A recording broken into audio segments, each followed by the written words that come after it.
Hello, all you paranormal freaks. It's the last Saturday of the month, and you know what that means. The veil is at its thinnest. So if you're brave enough, all of you hitchers and drifters, load up for a ride with Golden J and Logan as they traverse to the other side.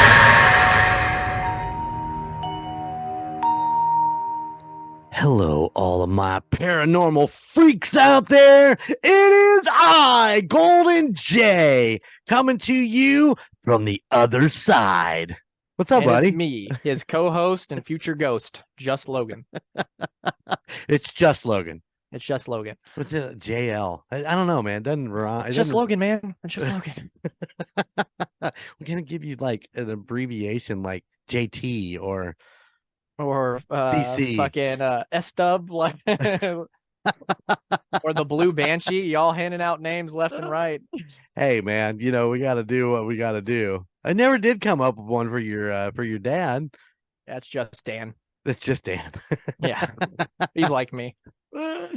Even though technically Dan isn't his real name. So. That's true. That's true. But if you call him by his real name, that's how you get your ass beat. I don't think I have ever in my lifetime called him by his real name. Yeah, that's probably good. That's probably for the best. I'm okay with that. Yeah, it's like Baltimore. You just don't fucking talk about it. I had so much fun with them when they were here visiting. Just hanging out with your dad's always a blast, and I love it so much. And when they're around, I forget how it's so easy to forget how much you miss being around people, and especially since we're this long distance away. And and then you just realize how much you miss hanging out with them all the time. And we just had a good time. Well, I'm glad it went well. Yeah, we had some good food, some good beers, and didn't go to a single fucking paranormal place. Seriously, I was prepped to take your mom to the gates of hell. That sounds way more maniacal than it actually is. Hell's Gate. I was going to take her to Hell's Gate. I was ready to drive down there and go to Hell's Gate. And they were like, "No, let's go to Wino and go shopping." I'm like, "All right, that's what you guys want to do." Okay. That's how it goes. Yeah, that's how it is. They always talk about all the spooky ass places they go. And then when I'm around, it's like, "What are we doing?" And they're like, "I don't know. Let's go to a brewery and then come home and drink." And it's like, all right. I guess that's spooky too. There's moments where it got spooky. Yeah, I don't doubt it. No, it was a great visit. And we checked out a couple breweries, and then I went with Billy and Tina to the Metal Monkey. Monkey. I listened to Golden Image. I heard you guys talk about the Metal Monkey. It's a shame that's closing down. Oh man, it was fucking cool place, dude. I'm telling you. All the cool places fucking die, man. I know. I was thinking about that. Today.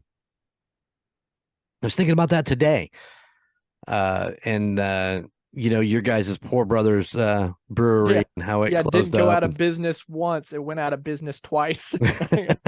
I hate to laugh at it, but like, how often can you say that? Like, that shit got brought back to life by like the community, like kickstarting it to help it out. And then that's the thing. Like, people like to be like, "Oh, we don't want you to go," but you got to realize, man, like, you got to actually fucking go there. Otherwise, they're gonna be in the same hole a year later. Well, and I've been saying that about bands for years around here. We bring in all these. Megadeth was just in Plymouth. This new thing that the Speedway's doing, where they're having summer concerts all year long. They've had the hair bands, with Lita Ford and Queensryche and I can't remember who else was there. But this last weekend they had Megadeth with Overkill, or I don't even remember who opened up for him. But everybody's like, "Oh man, the place was packed. It was fucking great." And I'm like, our area is so starved for national music, and they prove it every year in Warsaw Central Park when they bring in, like this last year they brought in Quiet Riot, or this year they brought in Quiet Riot. Place was packed, man. You couldn't even, it was elbow to elbow, and everybody was there, and everybody's Facebooking about it and shit. I'm like, motherfuckers, you got 30 local bands that are just as good, that could really use your support, but yet there's nothing there. If you're that starved for entertainment, there's some great local bands floating around. Go check them out. Yeah, that's that could be said about everything. It's like followers are wasted on the famous kind of thing, you know? And then people complain about shit being rehashed, but they're like, yo, man, you won't support new ideas, new IPs, new podcasts. So it's like, so of course they're gonna keep doing the same shit. Mm-hmm. Because that's the only thing that like makes them money. Yeah, you might bitch that this is the fucking 7th reboot of Spider-Man or Transformers, but guess what? It sells, so they're gonna do it. Yeah, Just like absolutely. Barbie made all this money, and now Mattel is greenlit Polly Pocket the movie and a bunch of other movies, and it's just like, so you have little girls. I do. Did you watch the Barbie movie? Oh, they didn't get to go see the Barbie movie.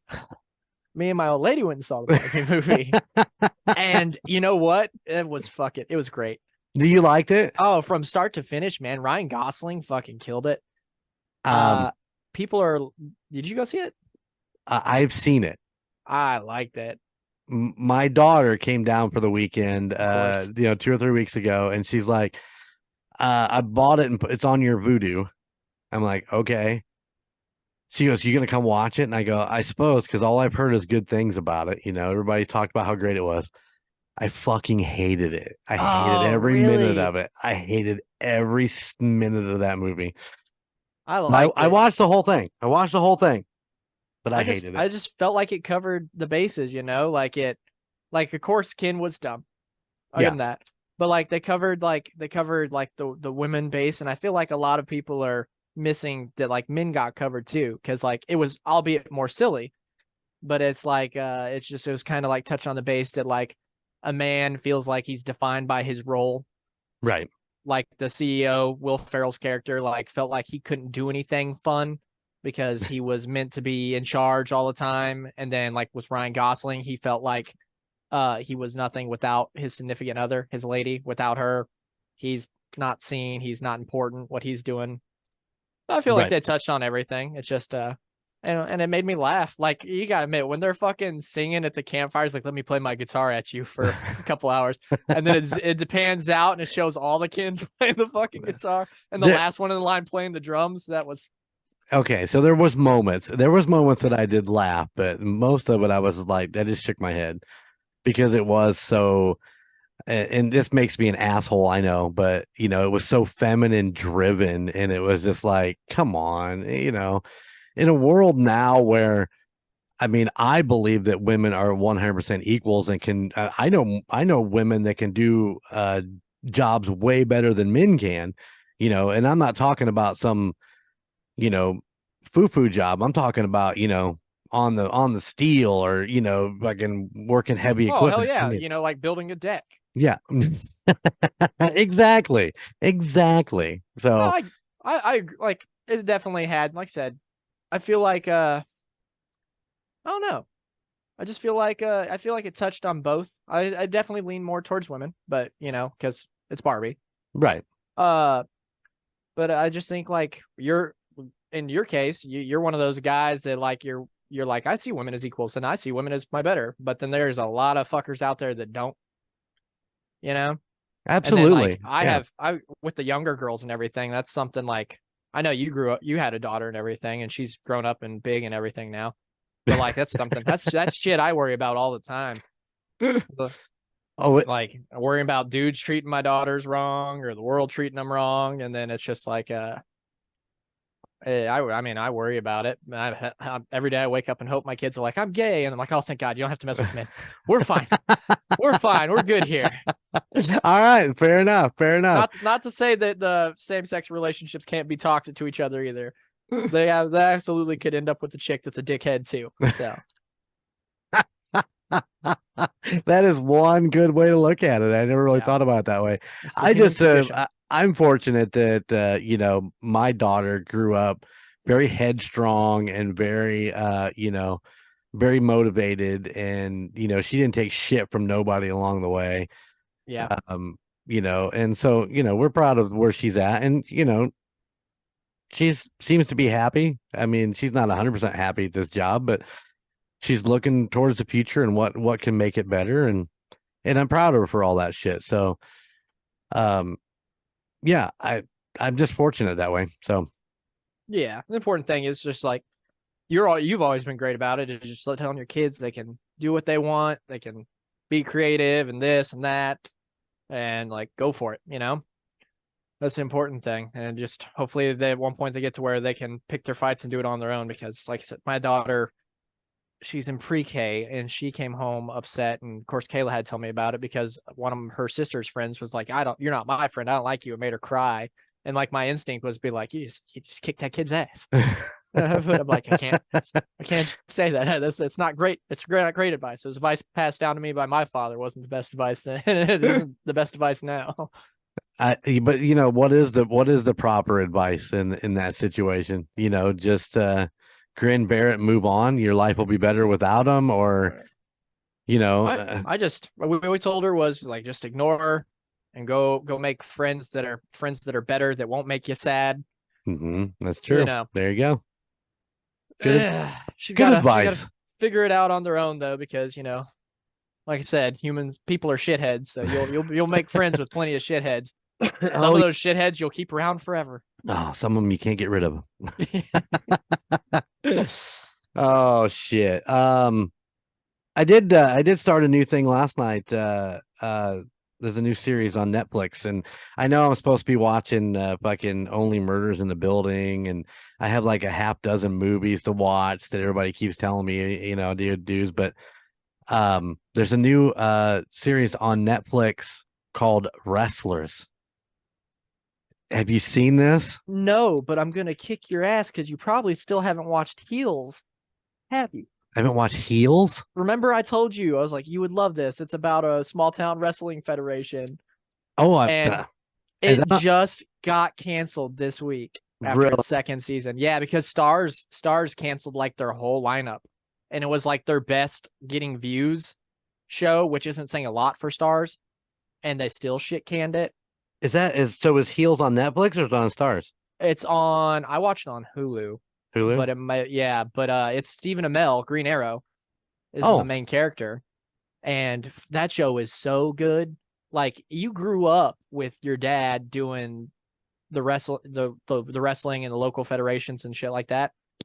This show, albeit it's just 2 seasons, 2 fantastic seasons, would be your cup of tea, because it's about a father that did run a wrestling federation, like a local one. Right. And he had a buddy that went and got big, which like kind of reminds me of like the Al Snow thing with your dad, and like in his son's trying to do the federation, and like the current state of like small town wrestling compared to what it used to be like in the 80s. Because back in the 80s, they were town celebrities and everything. But like as time's gone on, if you're not like the big 3 or 4, you really don't mean shit anymore.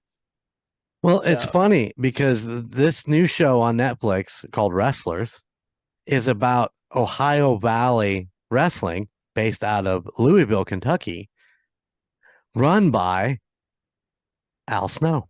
Oh shit, is he in it? He is in it.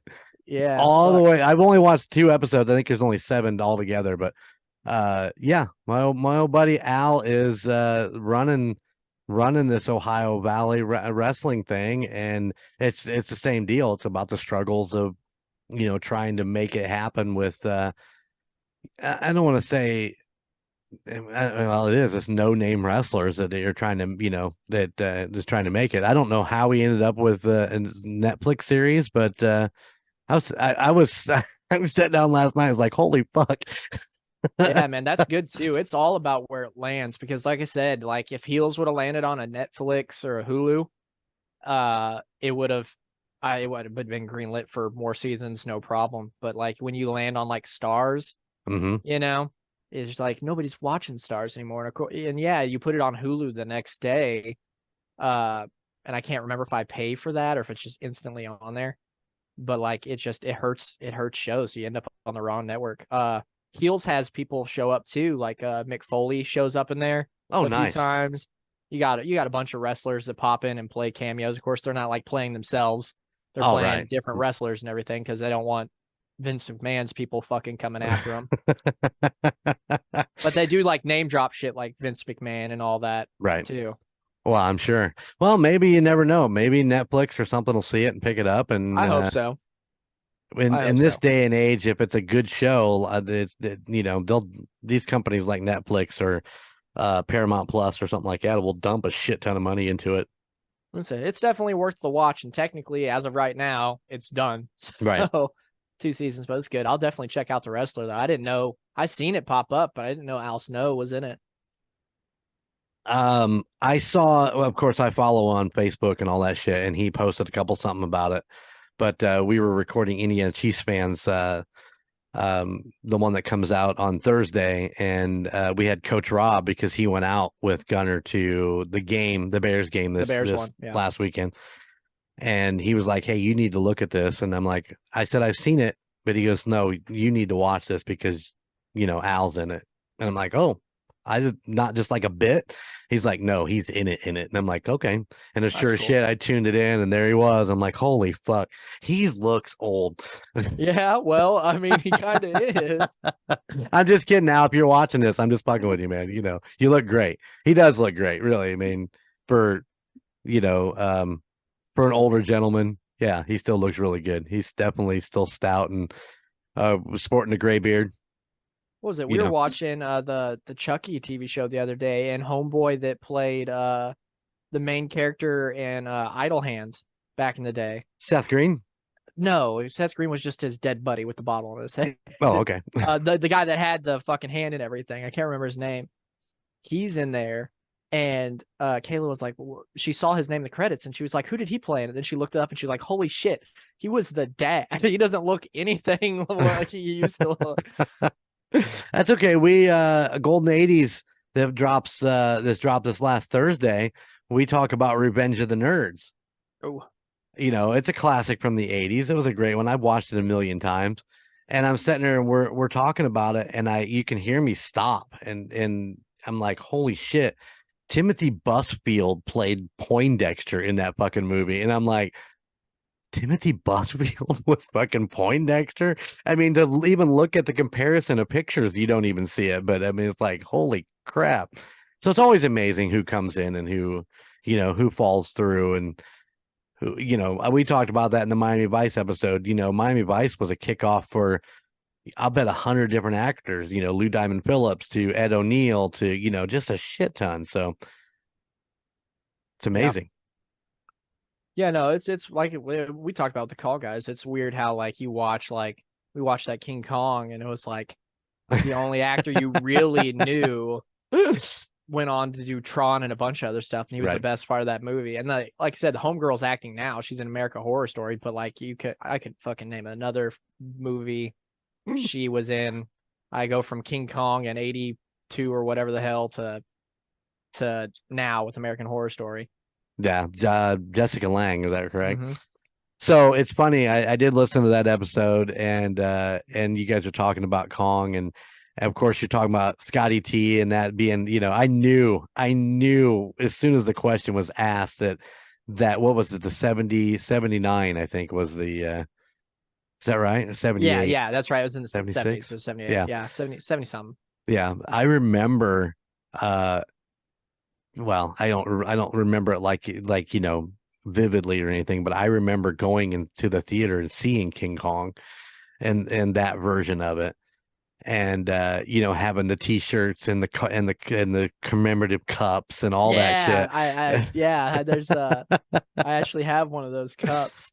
Him standing on the Twin Towers, and I didn't know that was from that movie though. Yeah. I thought it was for the original movie because, like I said, I got this far in my life not knowing about that one and King Kong being on the fucking Twin Towers.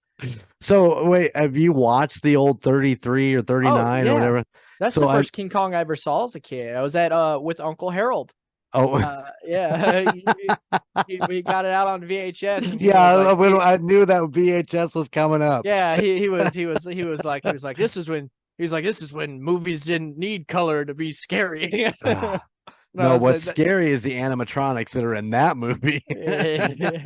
claymation and guys in monkey suits.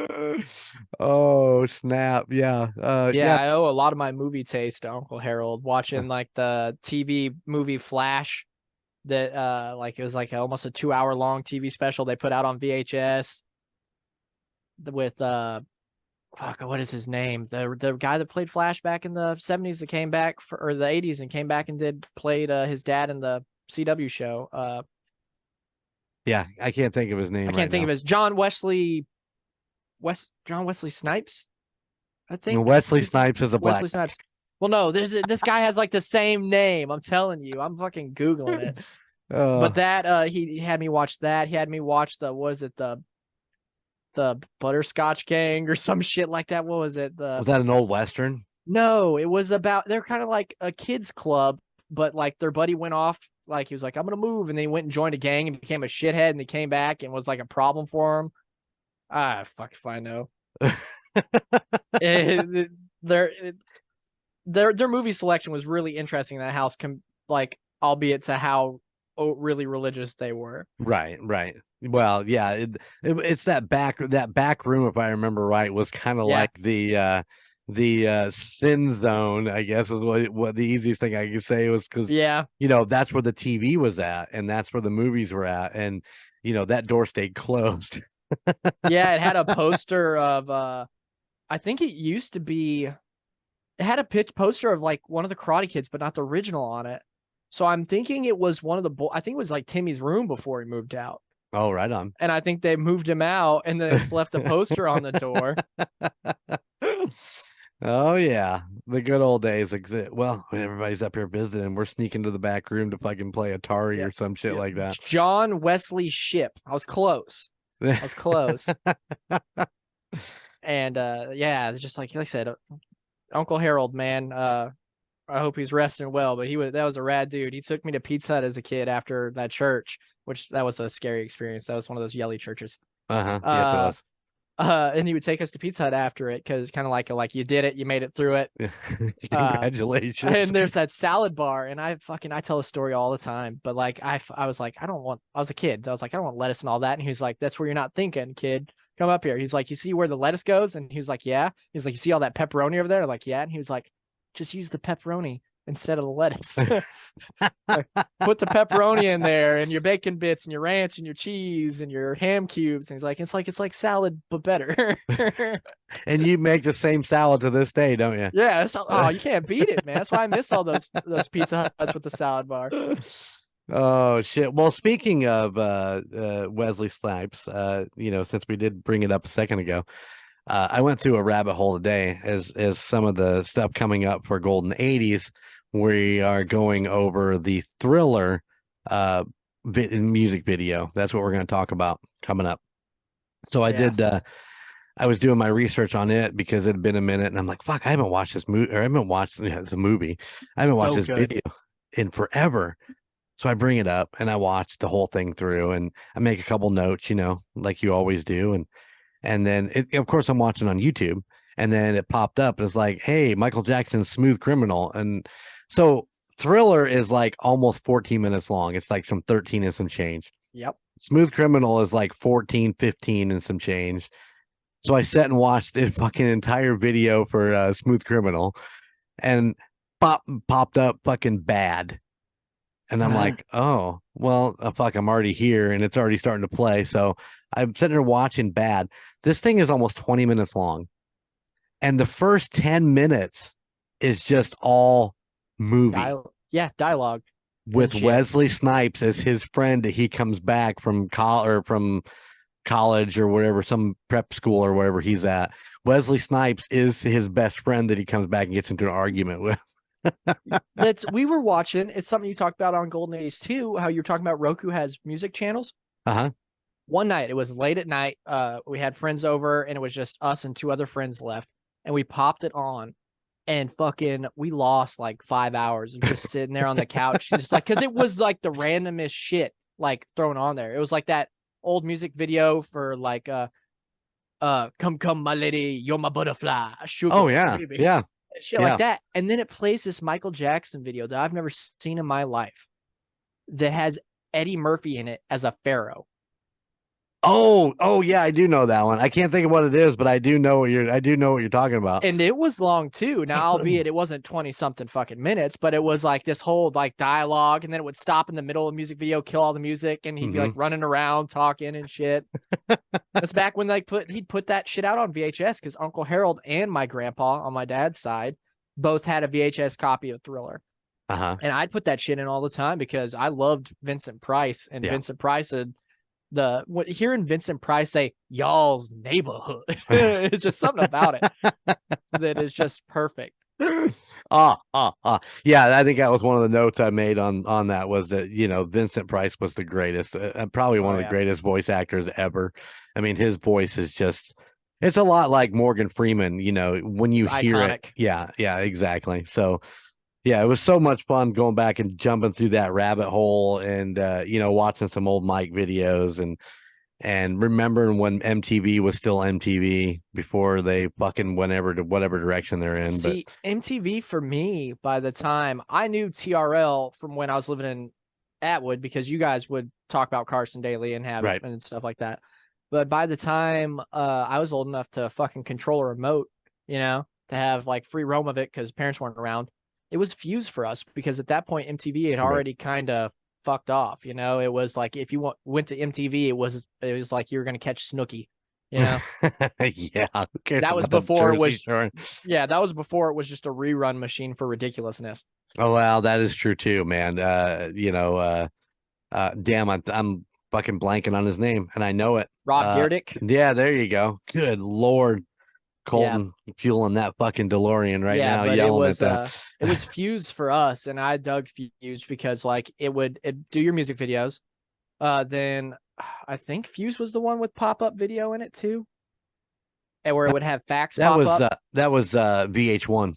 VH1, okay. Yep. And then in Fuse, they would be like, they'd show you a bunch of music, and this was back when like the Used and My Chemical Romance and everything was big. Right. And then they'd be like, okay, well, this week My Chemical Romance is dropping Famous Last Words music video. So here's an hour and 30-minute long documentary about them putting together this music video. And that was the music video where they literally burnt the parade float from Black Parade. And they were like, we got one take of this because we got one float. And their fucking drummer, first of all, they're kicking sand around and everything during this video. So they're all getting sand in their eyes and shit. And the drummer is so fucking close to this parade float as it's burning, to where as they're halfway through, his skin literally starts to get burnt from the heat. And he played through the whole thing. He did not fucking stop. And at the end of it, they showed him, and he was like, his skin was peeling off of him and shit. And they're like, why didn't you say something? And he was like, you guys said we had one fucking take. One shit like that. Shit like that was cool to watch. And like I said, it still works. The formula still works, because like I said, we sat down and watched like 4 hours of fucking music video back to back, and was like, fuck, it's 3 a.m. Maybe I should turn this shit off. Oh, I'll get hooked on them. You know, Bobbi will throw it on while she's cleaning the house or whatever, and I'll walk through and I'll fucking stop, and the next thing I know, I'm 4 or 5 videos in. I'm like, fuck, I was going for a fucking piss a minute ago. Yeah. Well, you talk about Michael Jackson. Like, one of those videos that I always stop and watch is Alien Ant Farm. It's a fucking music video for Smooth Criminal. Yeah. Fuck, that's a good music video. Yeah, it is. Know? I love watching that dude walk by and like swing his arm around and touch the mailbox, and the mailbox lights up. That's good shit. It is very good. Axis, now Axis has a lot of really good stuff on it. I think Sammy Hagar's Roadshow is on there, or whatever it's called, where he just goes around and interviews different people and then jams out with them. I mean, it's always fun to watch. And they have a lot of really cool documentaries on different bands and shit on there, which is always fun to watch. But they have like the Frontman series, which, you know, like Bon Jovi and was one of them, and, you know, just different ones. But yeah, good time. I think our attention span as like a community has shifted too far to like the 30-second clip mentality, you know? Right. And all this, like you were talking about before in the 80s, I think the real start of it was like reality TV. Absolutely. because that's when companies found out how invested we'd get in other people's shit. And then eventually they launched social media platforms like, well, fucking people love watching Survivor and Big Brother, so why don't I make a website where people can watch everybody real time? Right.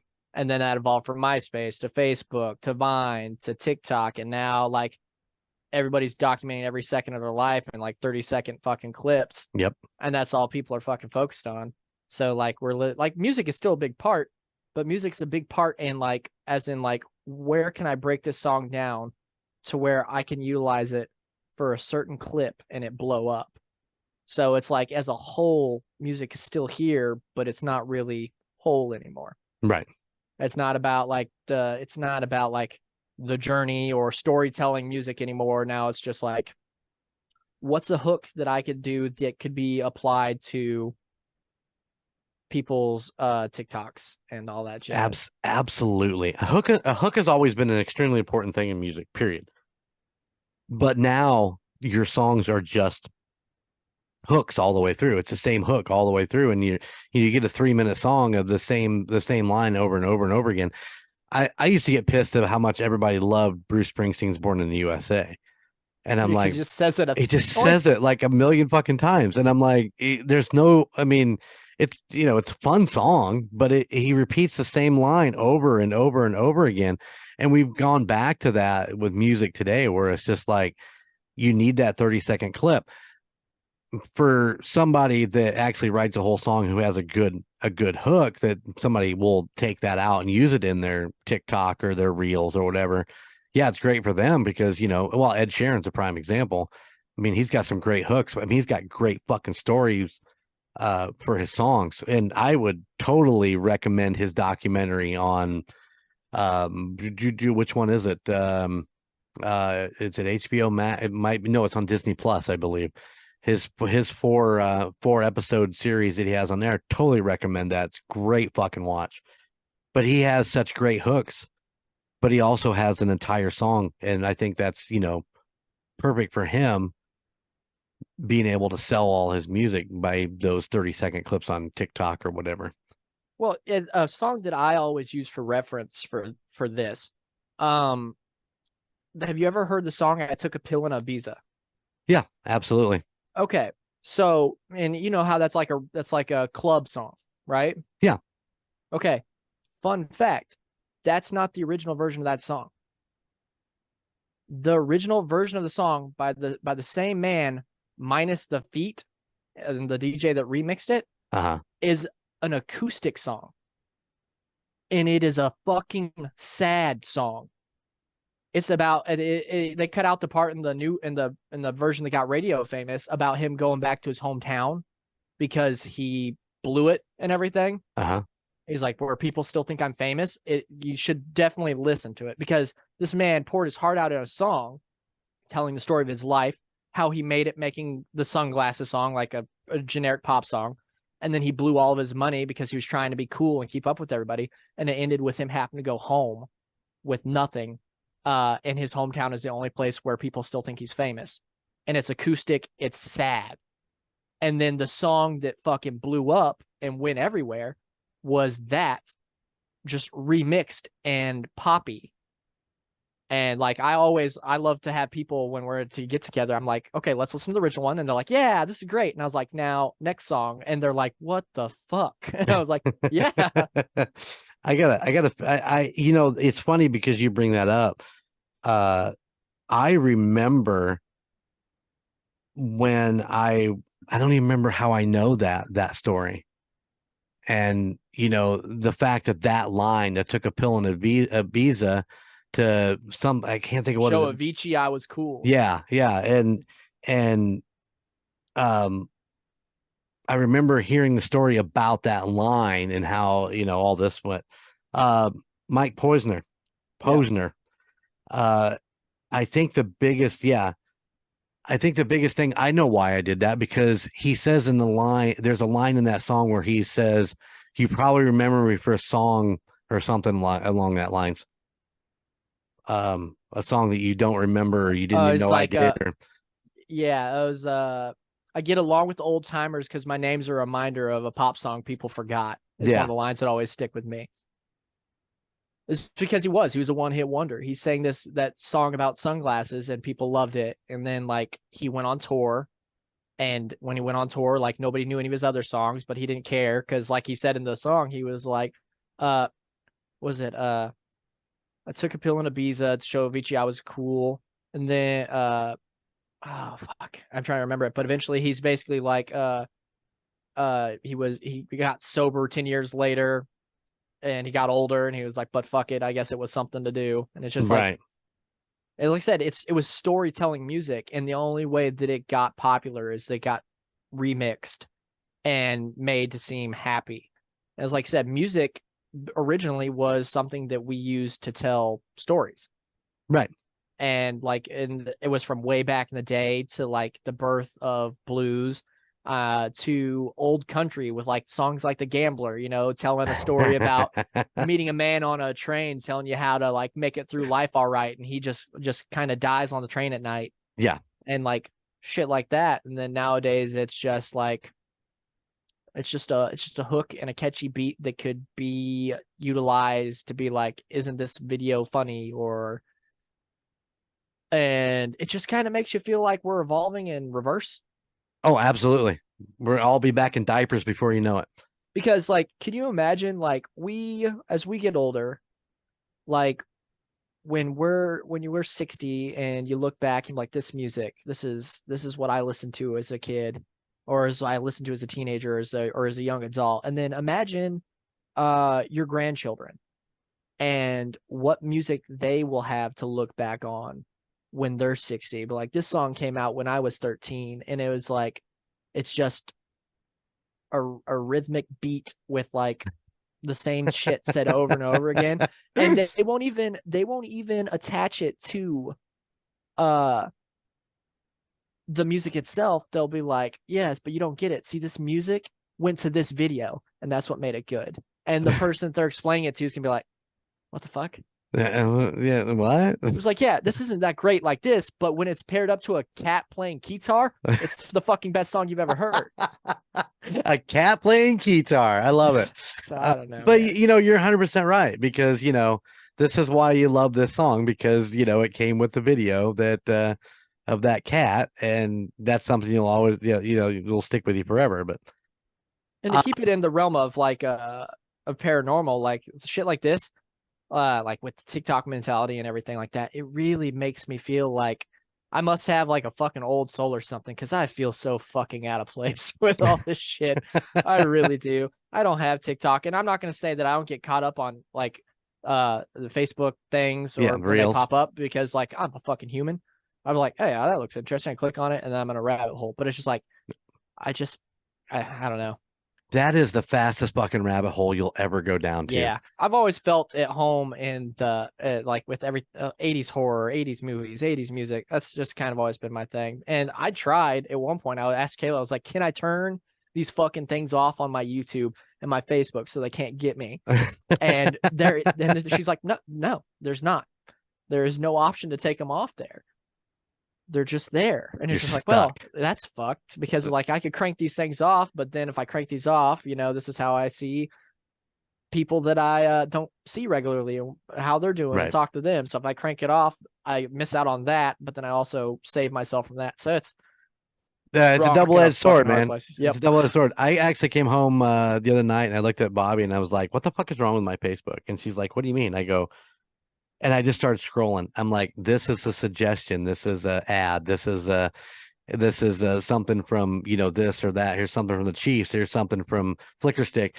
And I'm like, I've been through 8 posts, and there's not a single friend post. I'm like, oh, well, there's one from my friend Tanya. And then I'll scroll another 8. And then I'm like, oh, there's one from A-Dog. Okay. And then I'll scroll another 10. And I'm like, and it's all ads or suggestions or sponsors, and I'm like, Jesus, this is not why I'm on Facebook. Actually, the only reason that I stay on, and you said it, I mean, you do run across things that you don't know, and people you haven't seen in forever, and you're kind of catching up with them. But on the same time, the social media platform just for the podcasting world, or else I'd probably shut it off too. I'd just be like, I don't need to be on there. Yeah, as a content creator, you don't really get much of a choice in that, because if you're not on the social media, you're just fucking Fucked. yourself. Yep. Listen, speaking of what we do for a living, Yeah. or what we do for a hobby, we are going to talk about the September review. Are you completely all caught up?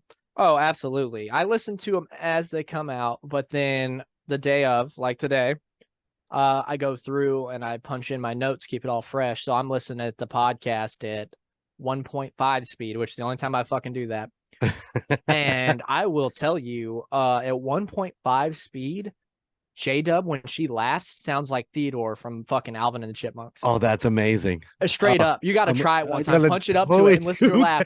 And it sounds exactly like Theodore from Alvin and the Chipmunks when she laughs. She's a sassy Theodore. She's a sassy Theodore. Oh, come on. Well, Theodore was the sassiest out of those little fuckers. Well, let me start by saying I fucking love our listeners. Oh, absolutely. I love What's not to love. And look at my kick-ass Mothman Festival 2023 t-shirt that the straw man sent. He sent one for everybody in the group. I do have Logan's. I will get it to you. But man, the straw man to Mason, thank you so very much. I did send him a message to thank him, but thanking him right here on the air. You know, this is one of the coolest things ever. You never, we've talked about it many times before. Never in a million years did we think that this, something like this would happen. The other thing I want to say, and I didn't breach it in the last couple because we've been just so busy with new things coming up. We did go to Kansas City. We did meet Larissa, and she was fucking amazing. We sat there for, I bet, close to 2 hours. Talking to her and then just enjoying ourselves and I mean literally like it was an old friend we hadn't seen in a while, and she was great, and I just want to thank her for taking the time out of her day to come down and meet us, and I can't wait to get hooked up with her again and just hang out and do whatever. And when we have a little time in Kansas City, this next couple trips are going to be real quick. So I doubt that we're going to be able to see her. But yeah, she was amazing. Mason's amazing. Our fucking listeners are amazing. And I do believe you've got a listener's got a small crush on you. How quick I told Kayla about that. Like that. I don't get it. I don't get it. Somebody thinks my voice is soothing after listening to me and Team Tejas. I'll fucking take it though. She is pretty great. All of her emails and stuff.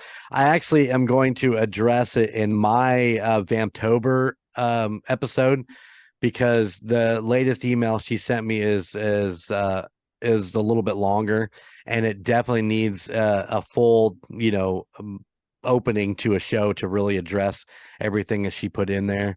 So Yahira, when you hear this, you know that I'm going to get to it here in the next couple episodes, and we're going to totally discuss your email, because there's some great shit in there and it needs the focus that it needs. But our fans are fucking amazing, dude. I'm blown away by them, and I love the emails. I love responding. Crispy Tenders, I've been having just full on conversations with him. Same thing with Mason, back and forth. And it's just amazing. I've been loving it. Crispy Tenders would have been a really good handle for a trucker in the 80s. They'd be like, come on back. This is Crispy Tenders. Over. Oh, they're cotton candy. Yeah, it's me, Crispy Tenders. I will say this to fans, though. If you ever run into me and Golden J, I hope your fucking calendar is clear for the day, because we don't shut the fuck up. No, we just talk, as you can tell. So good luck. If you got somewhere to go, just fucking duck your head and fucking keep on walking. Yeah, if you see, well, no, come up and say hi. Yeah, it's not going to just be hi, though. Yeah, but if you say, listen, I just wanted to meet you, I got to run, we'll be like, hold on a second. Yeah. But no, seriously, I do love our fans. And if you ever do run into us in the streets, and, I found a couple people reached out that are really close to me, one in Warsaw, one in Plymouth, and And wow, that's just amazing in itself too. So Yeah. crazy. But speaking of, before we jump into the September review, we do have Vamptober coming out. Yep. It does start on Wednesday with J Dub and her and the first story. And let me tell you, she is sassier than ever in this episode. Nice. So enjoy it. And it comes out on Wednesday. We do have a new opening. And, it just got finished up a few days ago. I want to throw this out right up front. I want to thank Chris from Guys with Issues for doing the voiceover work for this new intro. It is fucking amazing, and I hope you guys love it. I actually, we've done some good ones in the past, but this one's pretty fucking great. He killed it. We gave him very little direction. We were just like, I think the most we threw out there is like Bela Lugosi, Dracula kind of thing, and dude killed it. Sounds amazing. Loved listening to all of his takes. Oh man, the nerd and the dumb one were fucking the nerd one was fucking badass. I fucking about fell out my chair listening to that one. But yeah, definitely hit him up again sometime. That dude's got some voice acting chops for sure. Well, Not to mention he could have fucking killed it when radio was prominent. He's got a radio voice for days. Definitely. Yeah. I did send him a copy of it, and he just IM'd me back. He said, "This is sick. Now I just want to do more stuff." Gave me the itch. Yeah. So bad. Good. I think from what he did with all the different takes he sent us, it's funny because I studied voiceover and I did some courses and stuff like that, and was going to try to get into it. And then I listened to him do that and go, and that's why I didn't get into it. He does such a great job with, the different accents and the different, stylings. And it's just amazing. Listen to stuff like that. Like, it makes me, sometimes I worry like about ego and everything. But then when I think you're in a good spot, when you can hear somebody else that's creative and be like, this person is badass. What can I do to work with them? Yeah. Yep. To where you're not like, this person's so good, fuck them. I could do it better if I tried. No, like when you can be like, you can appreciate someone and you're like, man, I'd really like to work with this person. They're talented. I think you're in all right headspace. Yeah. Well, Chris is definitely talented. And if you guys get done with today's episode of The Other Side, go to Spotify or Apple and check out Guys with Issues. They are a comic book review podcast. They're doing a great job. And actually, I do believe Logan's going to be on an upcoming episode eventually. We don't know exactly when, but we're trying to work something out, and I'm looking forward to it. I'll talk comic. I will honestly. What will Logan not talk about? But comic book's something I've always been passionate about, so I would absolutely love to get on there, and we're in talks about it, so eventually we'll get there. Yep, it's coming. Speaking of talented people, I just want to shout out Frankie Vegas, because I was telling Golden J before we got this going, I binge listened to a bunch of Golden 80s on a work ride the other day, and I love that guy. I think the last episode I listened to both wrestling ones. I listened to Andre the Giant versus Hulk Hogan. And WrestleMania in the same stint. I also listened to, I listened to so many that day. It kind of all blurs together. The last one I listened to was The Lost Boys. Oh, with Chico. Yeah, which I always love. The Lost Boys is a great flick. Yeah. Yes, it is. And then just fucking, you're killing it, Frankie. You both are killing it. I love that show. I know you're talking about possibly doing something for Halloween.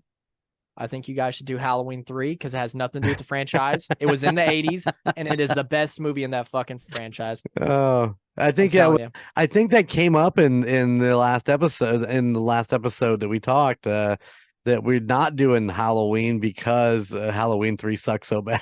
Halloween 3 is a fantastic movie, and I will fucking fight you over that. It is a great movie. It should have been its own movie. They shouldn't have shoehorned it in there. Yeah, it shouldn't be Halloween. It shouldn't be Halloween. If I remember right, I remember you saying that in a prior episode of Team Tejas and Tucson. I will say it any chance I fucking get. The soundtrack is amazing. The movie is amazing. It should have just been. It's called Halloween 3: The Season of the Witch. It should have just called Season of the Witch, and fucking been its own thing. But movie studios are fucking stupid. I should have. We're gonna cover Nightmare on Elm Street because that's one of our favorite horror movies. I mean, I was a big Nightmare fan through all of them. I don't think I saw the newer one. I think after A New Nightmare, I think I kind of bailed out a little bit. I never saw the new one. That's fine. Skip that. Yeah, Pedophile Freddy, pass. Hard pass.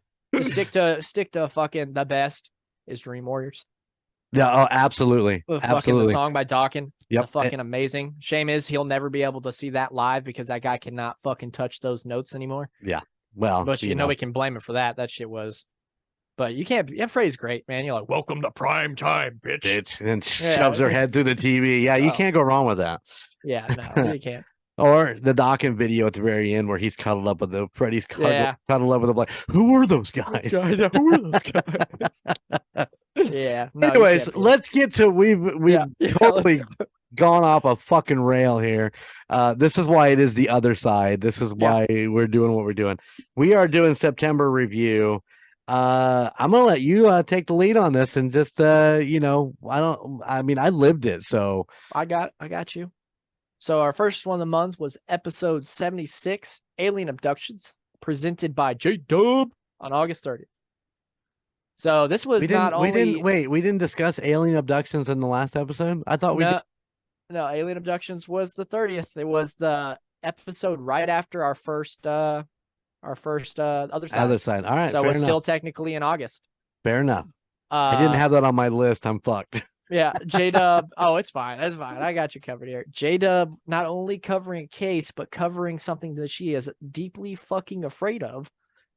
And she killed it. Fans wrote in saying that they loved it. I think the only person that didn't love it was J-Dub. Oh, she hated it. She hated it. You could tell she was nervous. I mean, but like to be fair, in the same just a few weeks later, we'll get to it. The rocker chick covered Wendigos, and she was just as fucking nervous.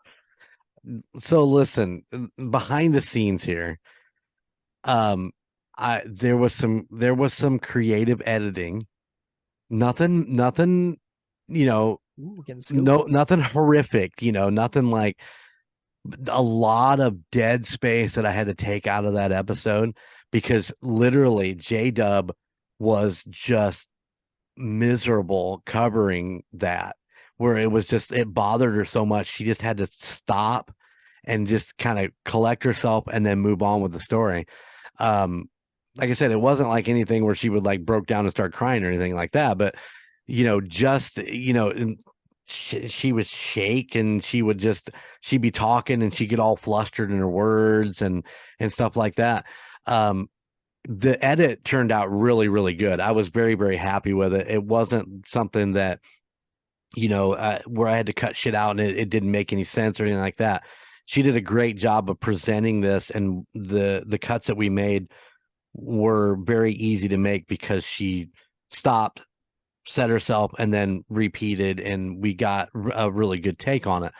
But yeah, the actual episode, and I know that people talk about this, because she mentions it a couple times, but being in the studio when she recorded that episode you could just tell how uncomfortable she was talking about the subject because she is just not an Alien fan.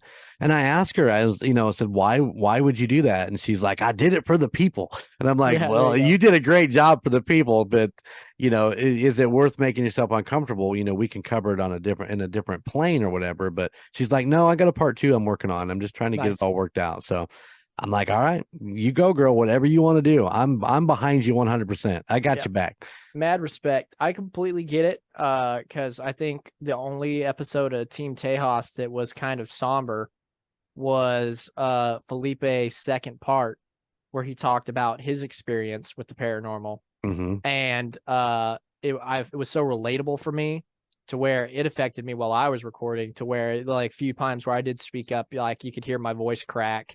Right. And and the room was it was just a completely different energy for our team, because even afterwards, Matt and Boze were like, man, he's like, you were pretty serious and you looked pretty upset. And I was like, yeah, it fucking hit close to home, man. I was like, his story, I was like, is relatable for me. And I was like, and it made me uncomfortable. Right. Yeah, And it's weird because you don't really think about it when you go to take on one of these stories about how it's going to affect you when you study it for that long. And I'll tell you a couple extra pieces when we talk about the Wendigo episode too that made that even more interesting when we went to record it.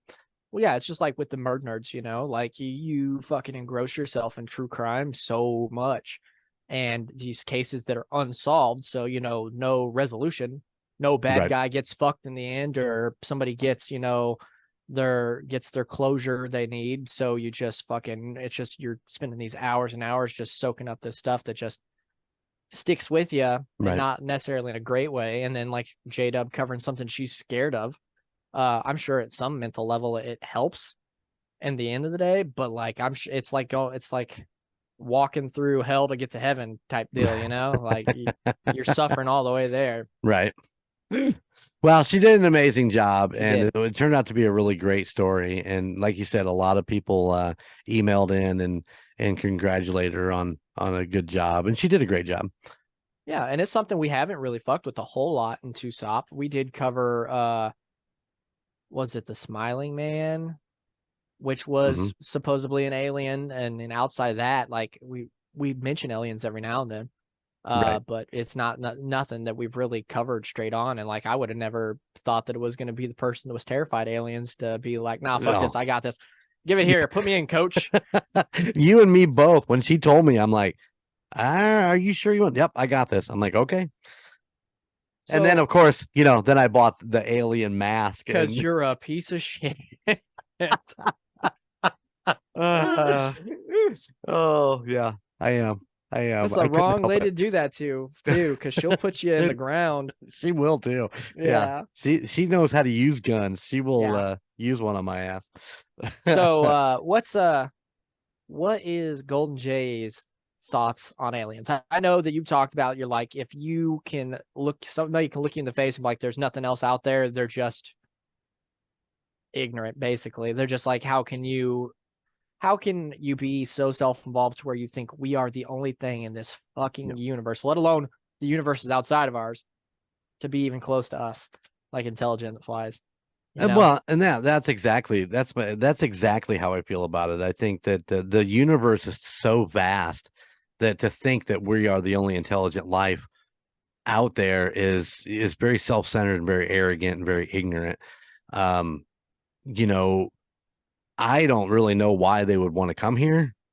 Why this would be some sort of obsession. There's something here that keeps drawing them back. And I don't know what that is, whether it's something in the earth, whether, below that they need. A lot of great alien movies have all kind of revolved around they need our natural resources or some shit like that. So maybe there's something in the earth. Skinwalker Ranch is a prime example of, almost guarantee that that's some sort of alien premise that's over that triangle that they keep shooting fucking rockets at. But I think there's something in the earth, whether it be some sort of magnetic thing that they're after or they're harvesting, or my thought is that they're fucking down there working underground, taking out all the shit with inside their little invisible barrier, and nobody fucking can see them. So I don't know. There's a million theories. It's all it's all conspiracy theory type stuff, but I think they're here. I think they're already among us, and they've already, established themselves, and we kind of know it. That's why we make movies about it.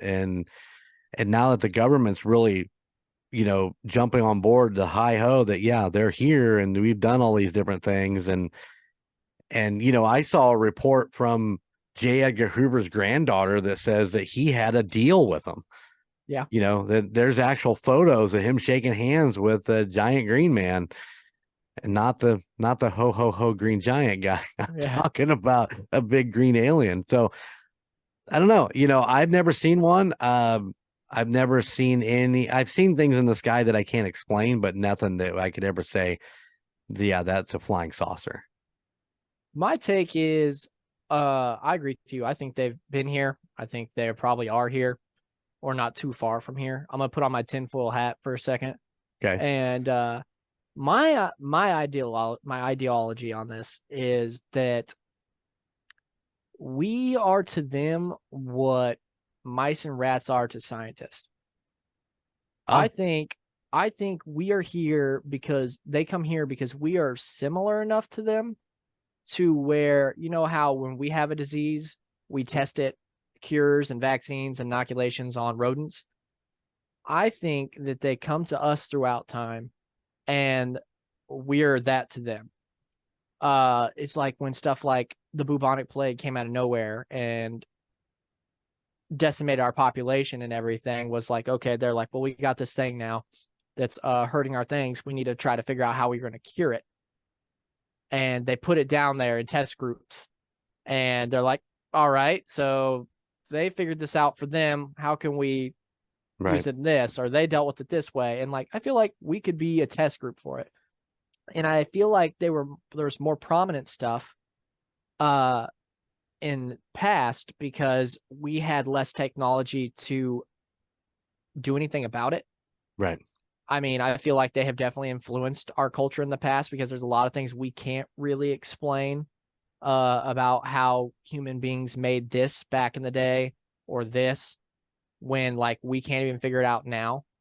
Right. And I feel like they meddled back then possibly. And then does that take you back to the pyramids then? Is that where is that Aztecs, pyramids, just like there's tons of things to where it'd be like shit we cannot do today. We cannot recreate. Right. With all the technology we have, but human beings were doing it before they even had they barely developed the wheel, you know? Yeah. And then on top of that, it's like I also think that they're part of why our technology spiked so quickly. You got to think where we were at. And then Roswell, New Mexico happened, and then the massive jumps in science and technology and just years after that. And like you can tell me all day long that you're like, oh, it's because of these people here. I'm like, I feel like, yeah, it was smart people behind it, but it was smart people reverse engineering technology that we got our hands on. Right. And not even on purpose. Like it's like I believe that something crashed and we took it and we did it ourselves, because I don't think if there is something out there that they wanted us getting sophisticated enough to make the leaps and bounds that we did, because I'm sure as shit that they don't want us up in space. Now with how we handle our planet, I don't think they want us up there going to other planets and colonizing them. They saw what we did once we got over from Britain to America. They don't want that happening to fucking other planets. They fucked that one. All right, let's not let them. Don't tell them that there's a giant Visqueen thing over Jupiter, and actually it looks just like Earth. Yeah, there's an episode in the newer X-Files when they came back and did like 2 seasons. That is called The Lost Art of Forehead Sweat, and it is one of those X-Files shows that's like episodes that's like mainly jokey. And it's about this guy rolling up, and he was like, I need your help, Mully and Scully. And like, we don't know you. He's like, yes, you do. I've always been around. We used to work together. And they're like, no, we don't know you. And you know the Mandela effect, right? Yeah, absolutely. Like, well, in that he was like, no, you guys are having the Mingala effect. You're remembering it different. They're like, no, you mean the Mandela effect. He's like, no, you're Mingala affecting the Mandela effect. He was like, you guys are all fucked up. And then it rolls the classic X-Files opening, right? Where it plays the whistling song and that shows everything. And in that opening, every clip that dude is in the back is in the shots. And he's like, listen, they're trying to get me. They know. And they know I know. And it turns out he's literally talking about a man called Dr. No.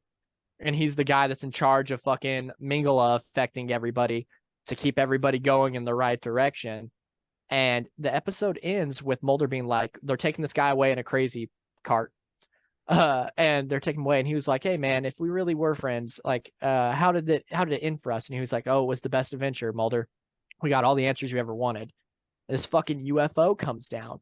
And it's showing what he thought happened.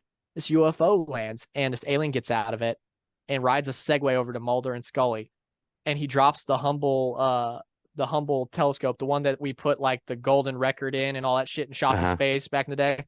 He drops it in front of them. It's all burnt and everything. And he was like, I brought back your music sampler and this and that.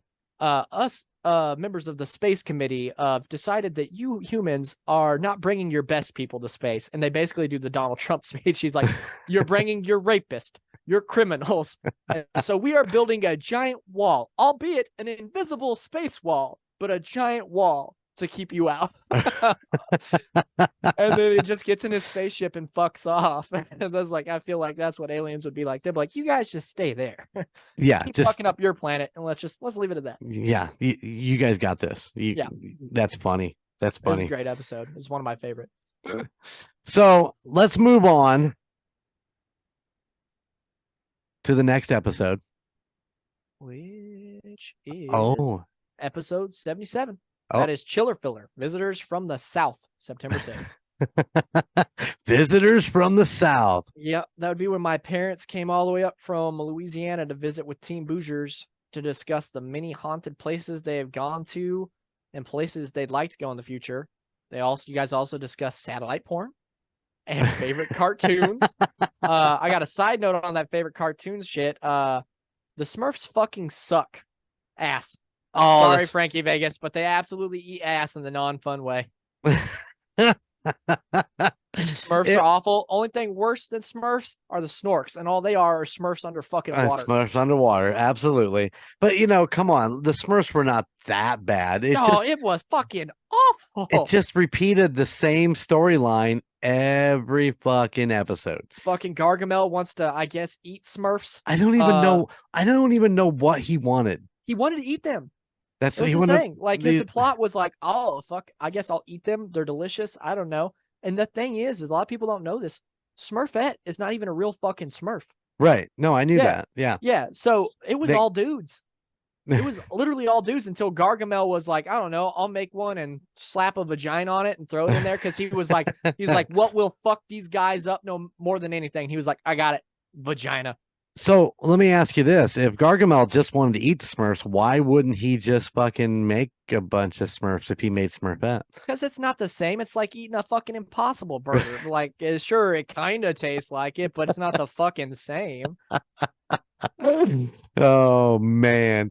All right. So, yes, we did have a good visit, with your mom and dad. Sorry, the audio was not that great. They're not podcasters, so keeping everybody in a mic was always a little tricky when people are not used to it. Yeah, good luck getting my dad to lean into a mic. That dude constantly leans back when he sits. But yeah, what a great time! What a fun to talk about the Myrtle Plantation, and we did discuss the Hotel Galvez just a little bit, and the submarine that they went on. Yeah, I can't remember the exact name. The Myrtle Plantation. I wanted to glance over that real quick, because we actually, my one of my best friends, Caleb, his mom actually worked there. Really? Yeah, and she's always been like, "You guys should come out. You should come out," especially after we got with the podcast and everything. But the Myrtle Plantation, the main thing you're all talking about, the main thing most people talk about, is the prominent spirit out there, which is supposedly Chloe, who was said to be, she was a slave, said to be a slave, that was eavesdropping through keyholes in the manor, leading to her getting one of her ears cut off. Okay. And she was put outside to work outside labor, and she wanted to get back into the housework because the housework was more laid back. I'm not to say that it was easy, but it was inside with the family. It was a more cushy job. So what she did is she baked a cake and boiled down some oleander leaves that are extremely poisonous with the intent of making the family ill, so she could like swoop in and be the one to cure them and get her job back. But it backfired, and the poison ended up killing the children and the wife. And then after that, allegedly, she was shortly after that was hunted down by the rest of the slaves and hung outside the house, and then her body was dumped in the river. Right. In reality, there is no documents of the family ever owning a slave named Chloe, which you find this out doing paranormal research. There's a lot of this person died, and this might have absolutely happened. They might just not have had documentation, or documentation got lost because it's been forever ago. But there was no documentation of a slave of that name ever being owned. And the family did lose several members, but it was to yellow fever. The only confirmed murder that actually happened in the house, and this is a house where they say like 15 murders have happened. The only confirmed murder in the house was William Drew Winter, who was shot to death by a stranger. And reportedly, he staggered into the house up the stairs only to collapse in his wife's arms, dead at the 17th step in the house, where he supposedly still haunts that to this day. And it kind of seems like he's stuck in a death loop because everybody that sees him crawl and slump his way up the stairs and then fall on the 17th step. So if anything, I don't even know if he's like a conscious spirit. If he's not just like he's just a death loop. He's just constant. Every now and then relives. We talked about with the train thing, right? Just every now and then his spirit just confused because it was such a violent and abrupt death. Like you said, he was shot by a stranger. So maybe his energy, maybe it's not even a full spirit. Maybe it's just an energy of his spirit, just replaying it like a shitty video on loop every now and then. Which fuck, man, if that's a thing, I hope that is not how I go down, because I do not want to be a permanent fucking loop of my own end. Yeah, awful. that would be absolutely terrible. But I've heard the story of Chloe and the poisoning and all that. So I mean, I don't even remember what we even touched on. I think it was just the baby, the doll. I think your mom talked about, and how she took several pictures, and then all of a sudden the doll was no longer in the picture. Yeah, which is crazy just in itself. But yeah, fuck dolls. Not even scared of them. Just done. Nobody wants dolls. What else did we discuss in that episode? You said we did talk about internet porn. Yeah, you talked about satellite porn, not internet. You gotta talk about going out in the lawn and moving the satellite. You talked about Rocker Chick mentioned the hunt for Loch Ness that they're doing, which is still I think they're still in the process of doing that right now. Right on. Is that the episode that she covered the cemetery in Crown Point then too? Yeah. Okay. She touched on it for a listener. Yeah, for Laura, for there you go. it's sad to say, but our former neighbors out at Jellystone, they just sold their place and they're moving out. So I'm going to miss Tom and Laura. I really enjoyed they're not dying or anything. I'll eventually see them again, but not as often as I have in the last few years. So they get tired of Yogi Bear still in their fucking picnic baskets. They stole in their picnic basket, boo boo. Better than the Snorks, Frankie. Better than the fucking Snorks. Love the Smurfs. Fuck the Smurfs. But yeah, what a great visit. I enjoyed doing this chiller filler with them. It was just a lot of fun.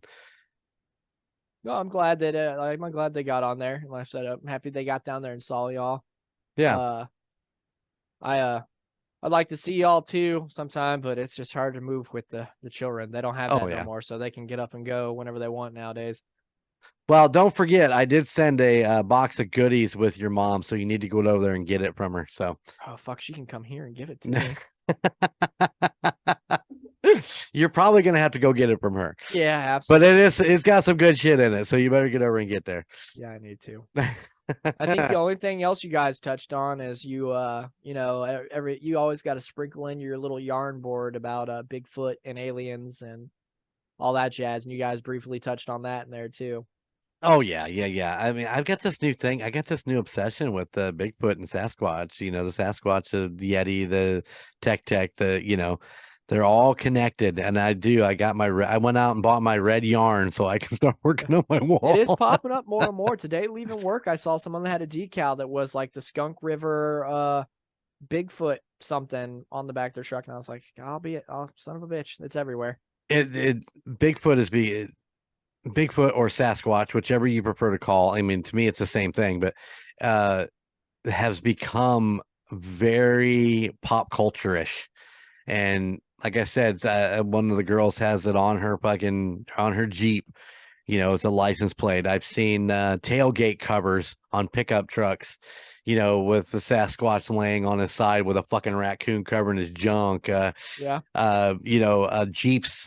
with the tire on the back with the tire cover that has the face of Sasquatch on it.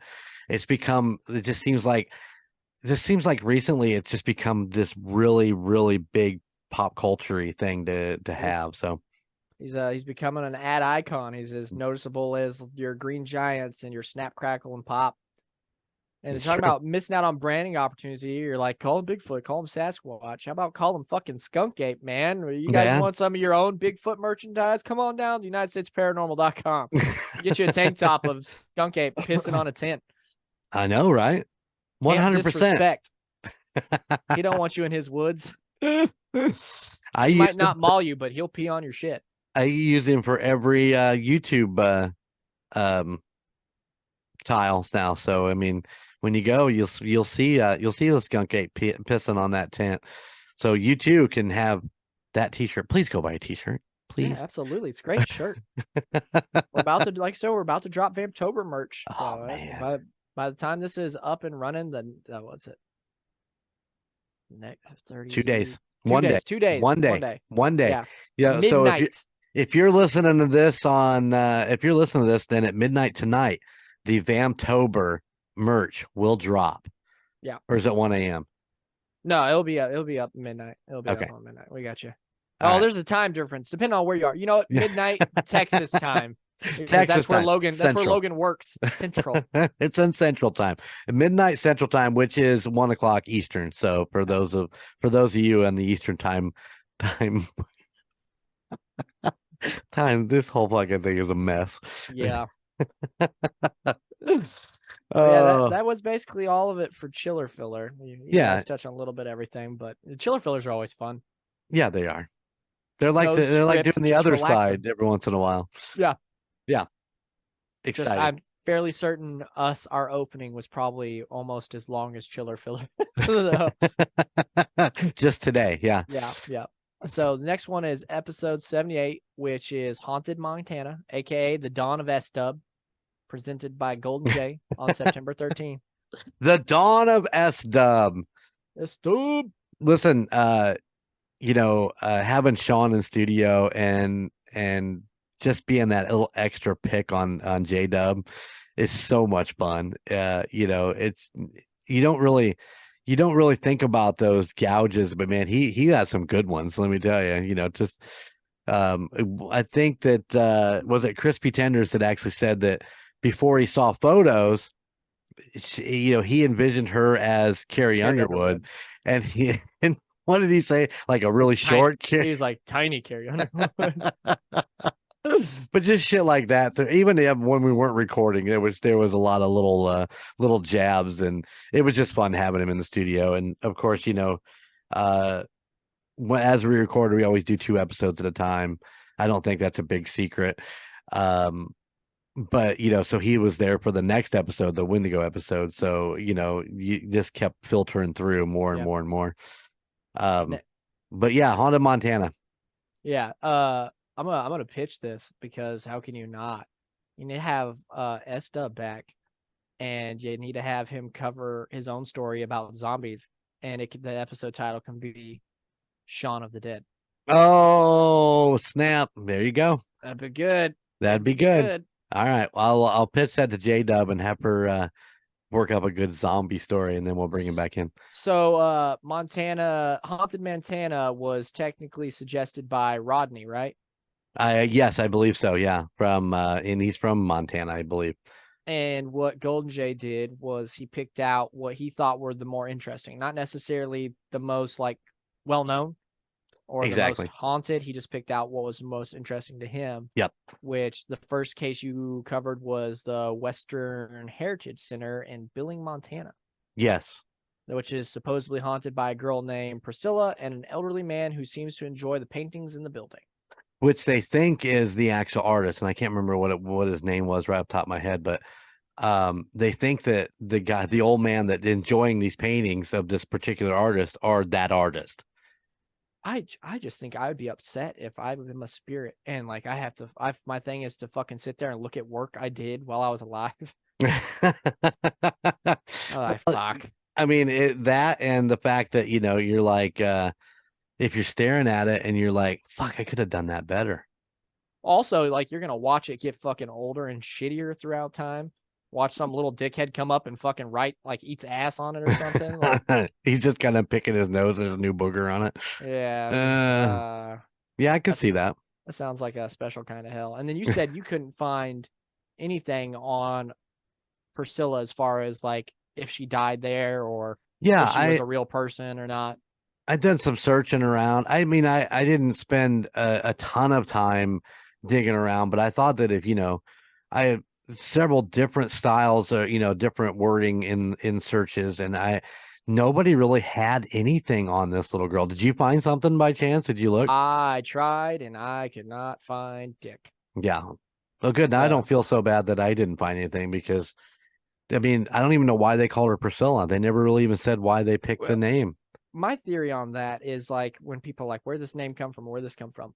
We know from research and just in general that malevolent spirits or demons want you to think there's something Cute that you want to talk to so they can get in your head or get into your like. So, I mean, if they're trying to sell themselves to you, of course, they're going to be like, oh, I'm a little girl and my name's Priscilla. And so you will be like, hey, Priscilla, you want to come home with me? Or something like that. So that could have been where it started. Could be. Or somebody saw a fucking ball or a doll move and they're like, oh, it must be a kid ghost. Meanwhile, it's the same old man ghost just trying to get up enough energy to make somebody fucking realize he's there. And he's like, I did it. I moved the doll. And they're like, oh, are you a cute little girl? And he's like, oh, son of a bitch. Fuck you. Go look at my painting. I'm a 60-year-old artist. I'm not a little girl. The doll was the only thing that would fucking move. Yeah, I totally can see that. Can see that. But yeah, I mean, it was the Heritage Center was in Billings, Montana, and it was interesting. I mean, it was like I said, I just kind of picked out different ones. I mean, the next one, the O'Fallon Historical Museum, there wasn't a lot about hauntings in that place. I just thought the Sad Sheriff. I just thought the story building up to it was more interesting than the actual hauntings of it, even though they claim they think he's still there from the smell of cigarette smoke and some inappropriate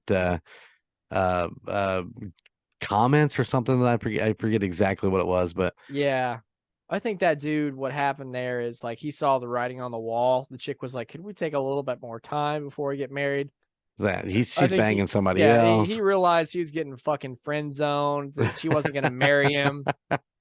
So, he opted out. And like, I imagine that's the inappropriate talk. You got to imagine if you ended your life because some chick was like, I don't know about this. He's probably fucking muttering really not nice things about homegirl, and they're like, we're not going to repeat what he said because we can't say the C word on national television.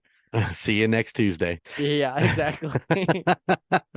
Well, you know what he said? It's like, you're going to ghost me. I'm really going to ghost you. Yeah, he absolutely fucking did. For the win. Yeah. But there wasn't a ton on as far as like how it, was haunted. I mean, the smells and other stuff like that. But I just thought it was an interesting story building into it. And that's why I picked that one. The next one was the Bonanza in Virginia City, Montana. Yes. Which was previously a hospital run by nuns. Yeah, the nuns. Yeah, and I apologize to our listeners. I kind of actually blew it going into that. Was it Irene? I should have brought Irene into that story prior to when I did, because there were claims that there's this hooded entity that walks down the street and then would go in there, and everybody thought it was Irene because she was like, the one that had really spent most of her time there and taking care of most of the people there and so on and so forth. So she became that's who they think that entity is. And I should have brought her into the story. And it's funny when you go back to edit or go back and listen to it, you're like, fuck, I missed that. I missed an opportunity there. But we did bring her in a little bit later. I did bring her in a little bit later in the story, but I think that's the most important part of that. But I love the blog post that I read from somebody who had actually spent a lot of time there, and just the fact that she could hear the water sloshing in a bowl, and back then that's how they took care of their patients. They had a water bowl there, and they would, the rags were being rinsed out, whether it be blood or whatever the case may be that they were rinsing out. You can see it. I can envision that little fucking table there with that white bowl and a nun, wringing out a fucking towel to go and clean up their patient or whatever. Yeah, the part that like made me think the most about that is the fact that it's the ghost of a nun. And like you would think that spiritually and everything, like when a nun dies, you figure they wouldn't be here no more. Right. Because in their ideology, they're going to heaven or whatnot. But then it hit me, and I was like, no, because if spirits work the way we think, and like an unfinished business can hold you here, fuck it, what's gonna stop if anybody's gonna have unfinished business, I really feel like it would be a nun. Because they're so used to helping everybody. Like why wouldn't their spirit be stuck here because they're like, oh, my work here's not done. Right. And if they're still hearing her walk down the hallway with a bucket of water and like stuff that she would have done like in her task caring for the elderly and everything, maybe her spirit is stuck here because it's like, my work here's not done. So hopefully she passes eventually. That's absolutely correct, because in that blog post, the girl talked about the door opening and closing, that she was checking on her, just looking in on her. So yeah, absolutely, her work there is not done. She's still there caring for however a ghost nun can care for somebody. But and that's the most like the most hostile thing that happened there was like people getting poked or pinched. And I don't know how much time you spend at a Catholic church, but when you're doing something that a nun doesn't like or want you to stop, you know what they'll do? They'll fucking poke you or they'll fucking pinch you. Right. They'll be like, hey, fucking cut it out, minus the fucking part, But they'll smack you in the they'll fucking hand. hit you with a ruler and they'll fucking and quick as shit. They are fast.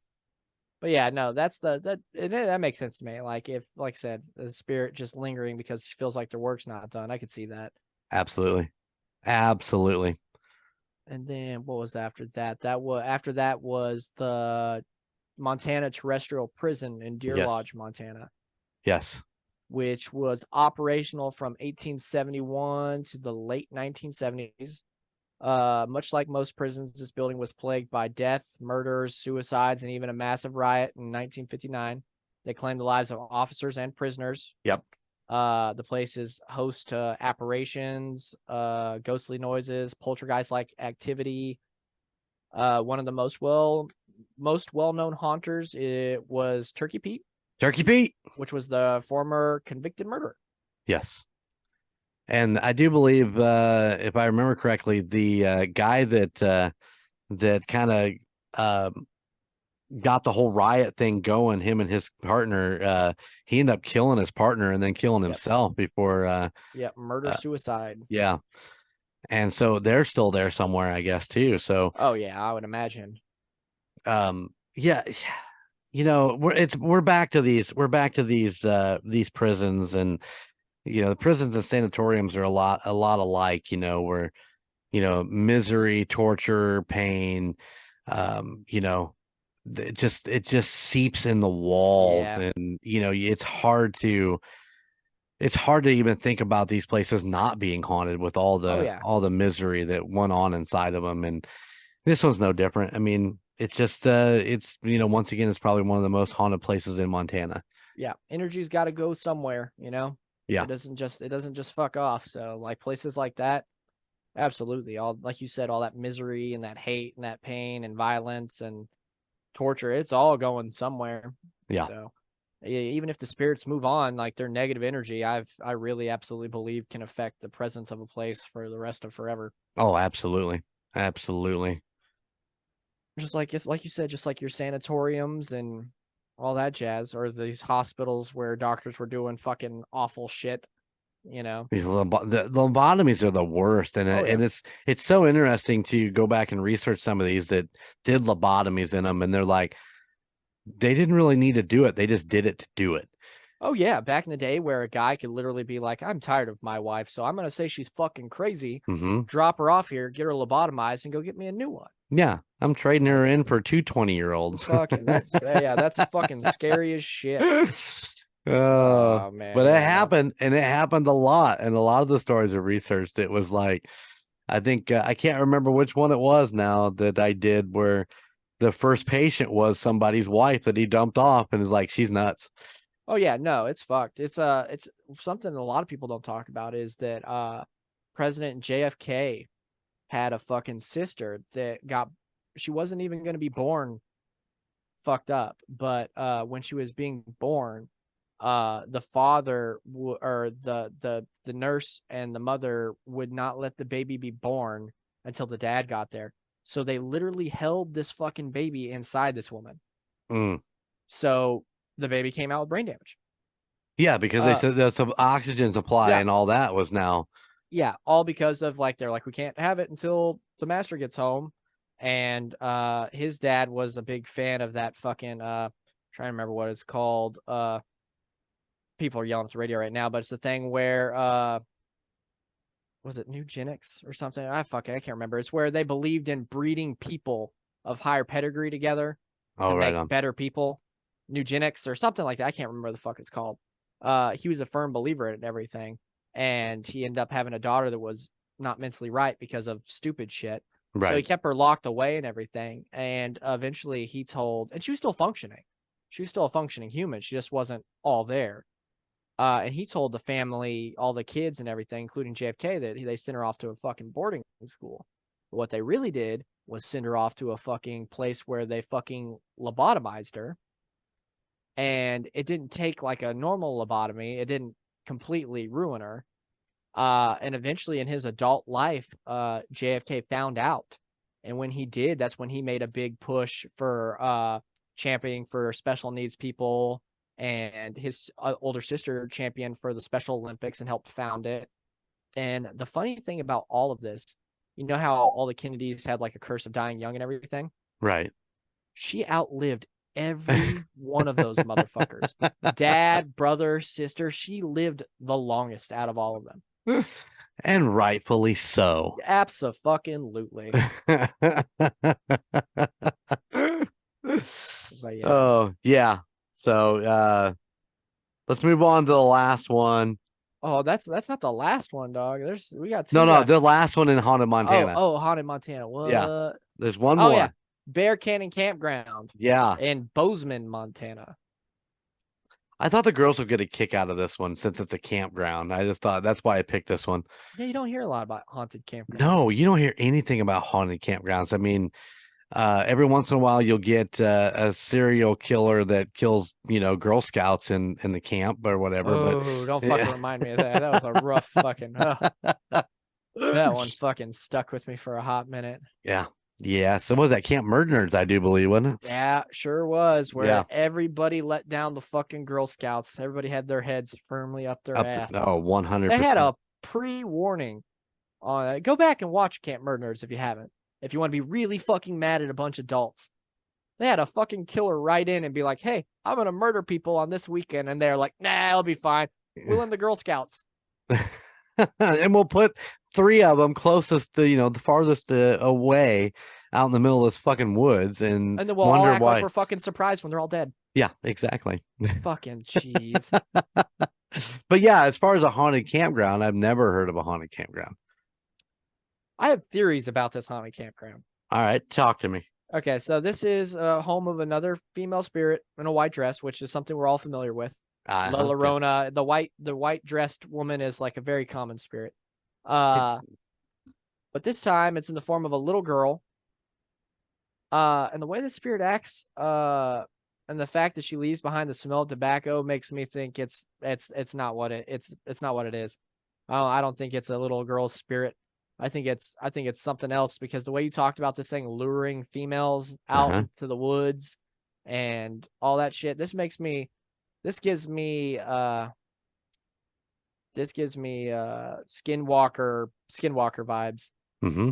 This gives me, if not even skinwalker, some kind of malevolent spirit or entity, because like I said, the fact that it leaves behind the smell of something just reminds me a lot of how demons leave behind the smell of sulfur. And it's usually something, you don't have a lot of spirits that we're like, oh, it left behind this specific smell. Usually it's something more diabolical. And the fact that it's luring people of a certain class out there, it makes me think it's it's something completely different. And I believe it was mainly females that they was trying to get out there. Was Yeah. that right? Which like if it was a little girl spirit, why would it be luring female older women out there to like meet their demise? Yeah. And why the hell would it smell like tobacco? She's firing up a J. Yeah, I don't fucking know what's going on there, but it ain't no little girl. So you smell fucking tobacco or fucking the electric lettuce out in the fucking woods, fucking kick Bail. rocks. Yeah. Yeah, Bail out of there. Because like I said, that sounds a little iffy to me. That when you started saying that, and I was listening to it, and I was like, I feel like that might be an actual fucking creature. It's like we talked about the Shimmering Man, you know, it's out there being like saying stuff like help me and stuff like that, just trying to get people out where they're prone to where it can get the drop on them. Man, I tell you what, the mimic in the Glimmer Man and the skin, I don't know so much it was the Glimmer Man that was the one that I believe, that me personally believe that was calling for help. I still say that's a skinwalker or absolutely. Or what's the other one? Starts with a G. Crap, I just had it too. Anyways, but you know, that mimic the sounds to draw people out and, you know, basically send them their demise or fucking attack and kill them. I mean, Yeah. you know, there's a reason that these things sound like a helpless woman or a baby even crying. You know, you've seen that several times in different things where it's like, that sounds like a baby crying. We got to go find out what the hell's going on. And they lure you out into the woods. You get lost, or you fall up a cliff, or you fucking end up dead. And once again, you know, we hear tales of people who survived it. We don't hear tales of people who don't. Well, people that fucking didn't.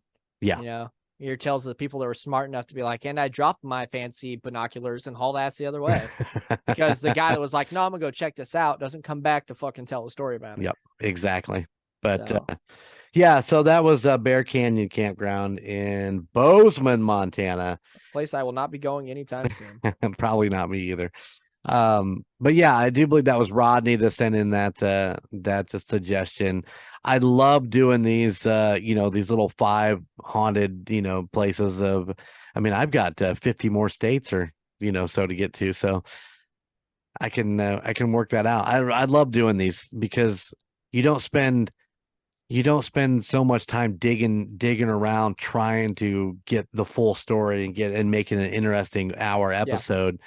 You can, you know, break it down and, you know, find 5 interesting places and tell, you know, a quick story about each of them and you know, move on from there and keep it interesting, in my opinion. But so I've enjoyed doing Haunted Indiana and now Haunted Montana. I think George is coming up, but I do believe I promised Mason that at one point we've got to get to the cryptids of West Virginia. So, oh yeah, West Virginia is just littered with the fuckers. So that's on my radar at this point too. But I have you know, I love the suggestions, everybody. Keep them coming. The United States of Paranormal at gmail.com. Absolutely. Speaking of cryptids, that brings us around to episode 79, which was the Wendigo presented by the Rocker Chick on September 20th. The Wendigo is an interesting one. That is something. I've got a friend that every year Renaissance Festival has a full-fledged Wendigo costume that she built with like a working skull and everything. Oh, wow. It looks amazing. You have to take a picture of that this year and send it to me so I can see it. But these guys are fucking, no matter where you read about them, they're terrifying. Terrifying. And I don't think, okay, so this is another listener, you know, what word am I looking for? Suggestion, yeah. And this comes from Crispy Tenders, I do believe. So, you know, the Rocker Chick took it on, and I don't think she was nearly quite ready for what she was about to dig into. I don't know that everybody knows the name Wendigo. I mean, we've all heard it, you know. I've never really looked too deep into it. And so she's doing all this research and she's getting down in there and she's like, this is a miserable creature. And it is very close to us, you know, as far as geographically, you know, Canada's, you know, not that far away. Wisconsin's, you know, or in Minnesota are not that far away. And it's so funny because she's watched all these YouTube videos and documentaries and all this stuff on the Wendigo. and she goes to take the dog outside, and there were raccoons or something fucking across the road, making all kinds of noise. And she was literally freaked out, like horribly freaked out. She was like, I don't know what that is. I don't know what that is. And I'm like, I think it'll be okay. And she's like, you don't understand. It could be a Wendigo. They're that close. And so when she got into telling the story of the Wendigo, it's just like J-Dub's alien story. She was just, and she was miserable, and she ran it really, really fast. You'll notice that I think that episode's a little bit shorter because she just kind of told the story really quick, and that was that, you know. And it Yeah. was like it was all she could do to kind of keep her composure to put it down. But you know, we've talked about this multiple times in just this episode, you know, deep diving into something that literally will scare the fuck out of you is hard to do. Yeah. My two things that come to mind to me always. Well, first of all, you're talking about them being close to you guys, and that's because they're well associated with snow, because Right. snow is well associated with people being locked in and breaking down and having to eat somebody, and which leads to the Wendigo. Right. Which this brings me to two big things in history that I think I've always thought of when it comes to Wendigos, and think they might have had something to do with it. And one being the Donner Party. Okay. And the other, with the one that I'm most interested in, is the settlement of Roanoke. Okay. Which I don't know if you've ever heard of that. But Roanoke was a colony founded in 1585 by Sir Walter Raleigh. It was one of the first attempts to settle in America. They dropped off about 121 people. And then they did what they did back in the day. They took the ship back to Britain to load it Right. back up. And they met some stuff that fucked with their time. So it was about another 5 years before they came back. And they brought a bunch of more people back in 1550, expecting to bring them back to a fully colonized area. Right. And when the ship of colonists arrived, they found the colony completely fortified, but completely abandoned, with zero trace of 121 people. The only thing notable left behind was the word Croatoan in capital letters carved into the structure. And still this day, no one knows what the fuck happened to any of them. And I just think, like, same with the Donner Party, where they were all locked in the mountains and they did eat each other, and then like they didn't know what happened to the rest of them. I think it's fully possible that, you know, I mean, they could have been Native Americans. It could have been, there was no sign of a struggle. Like I said, the place was fortified, Right. but there was no arrows in the walls or a sign of struggle. They were just gone. And I think one of the plausible things for that could be is Wendigos. They survived. They were there for what, 5 fucking winters. And the place was fortified, like they wanted to keep something out. But like, if some of these people did eat each other and become a Wendigo, or if you believe that it's just the Wendigo psychosis and they went nuts, maybe they ate who they ate and then they fucked off into the snow, you know? Right. And then they're just out there living wherever. I mean, that's just my take. That's a good take on that. I mean, that would make a lot of sense. The Donner Party was a little more, I mean, you know, they were stuck and had no food, and you know, the opportunity was there for meat and substance off of these people who'd already passed away in this plane crash. So I could totally see that just being the circumstances of the situation.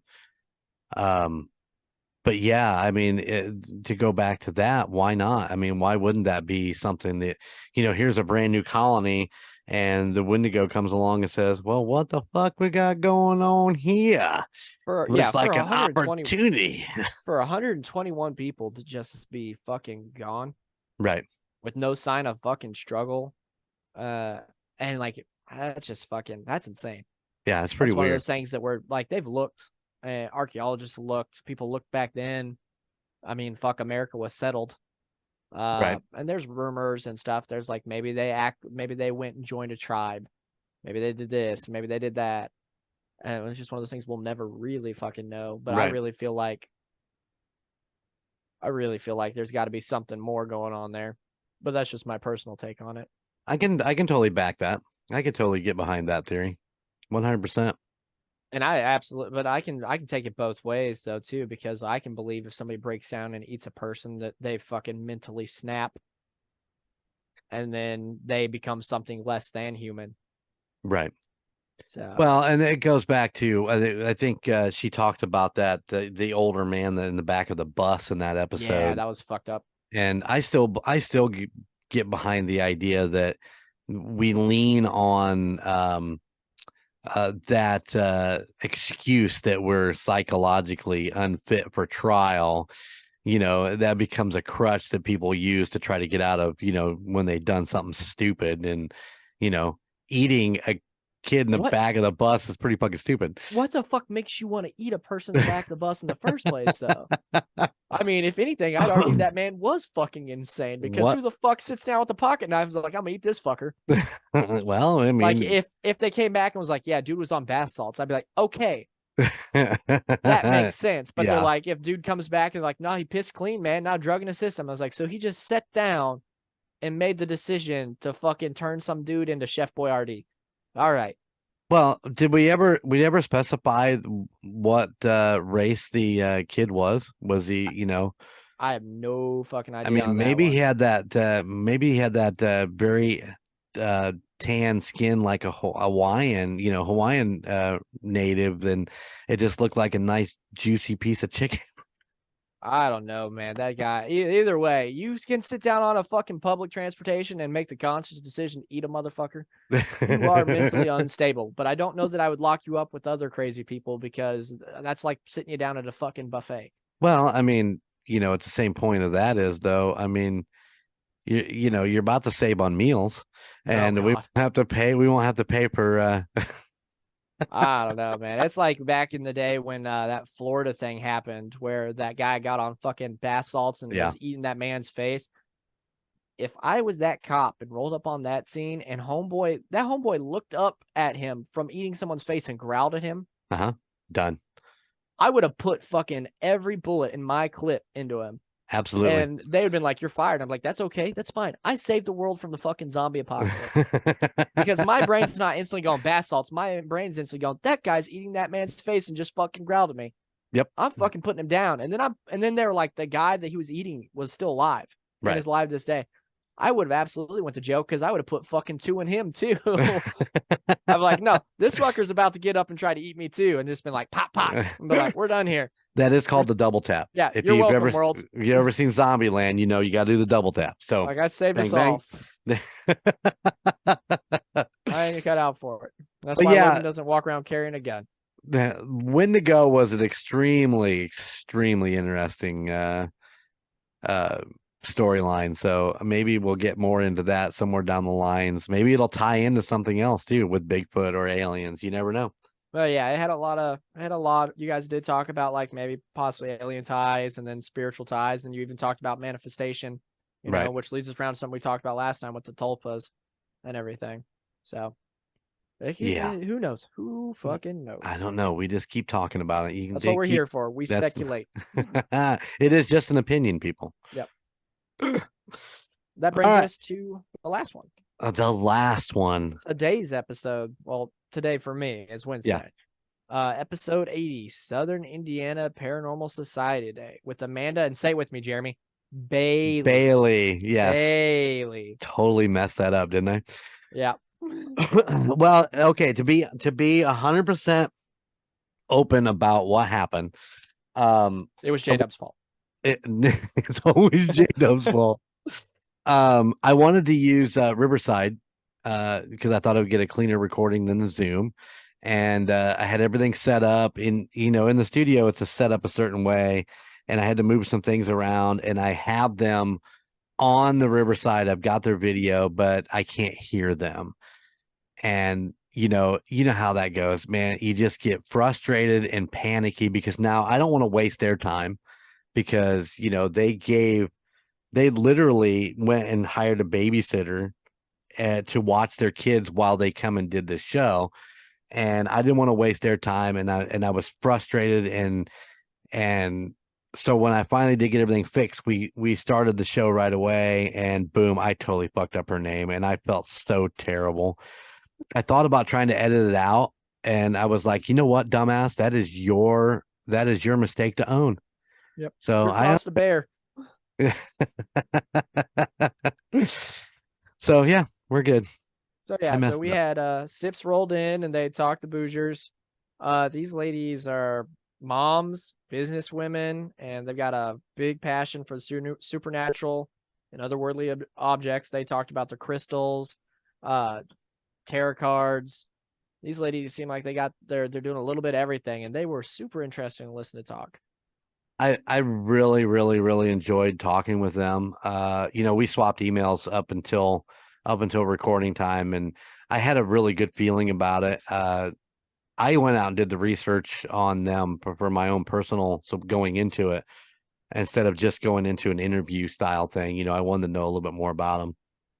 They have some great clips on their social media.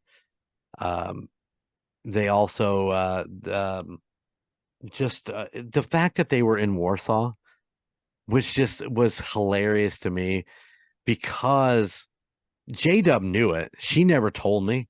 Yeah. I mean, once I started doing my research, I'm like, wait, and she never mentioned it to them when she reached out to them. Where you're from. Yeah. I remember them mentioning they were trying to pronounce Kosciuszko County, and I was like, motherfuck, that's who you're talking to. I was like, what? If you go back and watch the video when she mentions it, you probably just see me smile really big, because I'm like, yeah, we're about to fucking lay some shit down in front of them, because we're about to realize that that's where we're from. But yep.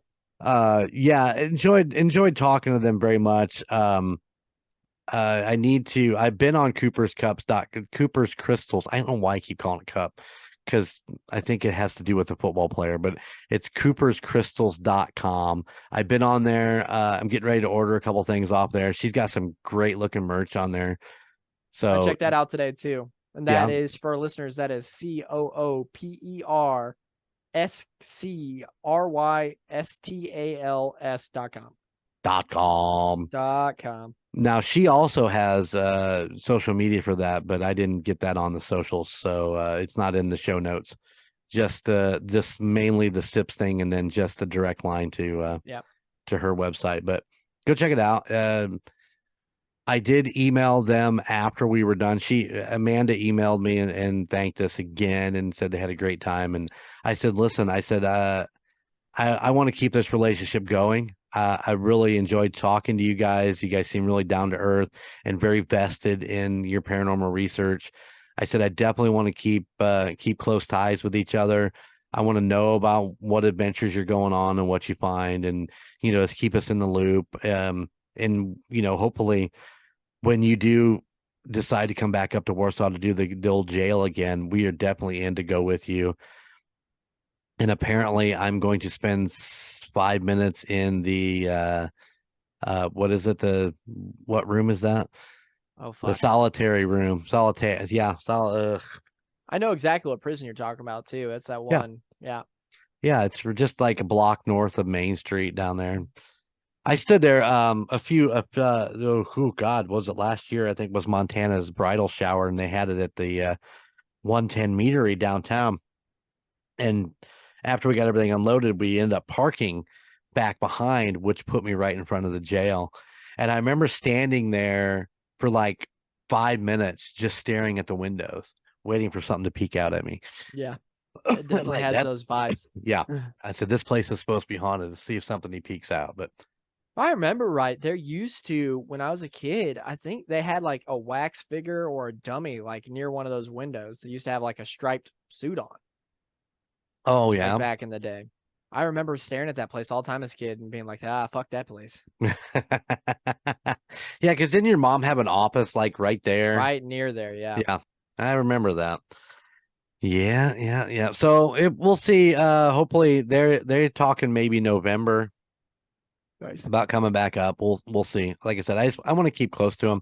They seem like really nice people, and I think it's not gonna hurt us to just stay in touch. So Yeah, no. And if you guys are, I know for me, checked out the stuff on Instagram. All you gotta do on Instagram is go type in SIPS, SIPS, and you'll see a little picture of a ghost for one of them. Yeah. That's them. Give it a click. Easy. I watched that video today. They're talking about with that backpack strap Yeah. twisting. Oh yeah, and it just like clear as day. It's just sitting there and like it just twisted, full on twist. Yeah, Nobody's touching it or anything, and they're just like, oh well, fuck. I need to go back and look at that again. I haven't had a chance to go back and check it out again since we talked about it. Like I said, Yeah, it's gnarly. I spent a few days Facebook stalking them and going through all their videos and their TikTok stuff and all that. And that was the one that I kept missing it. I just didn't see it.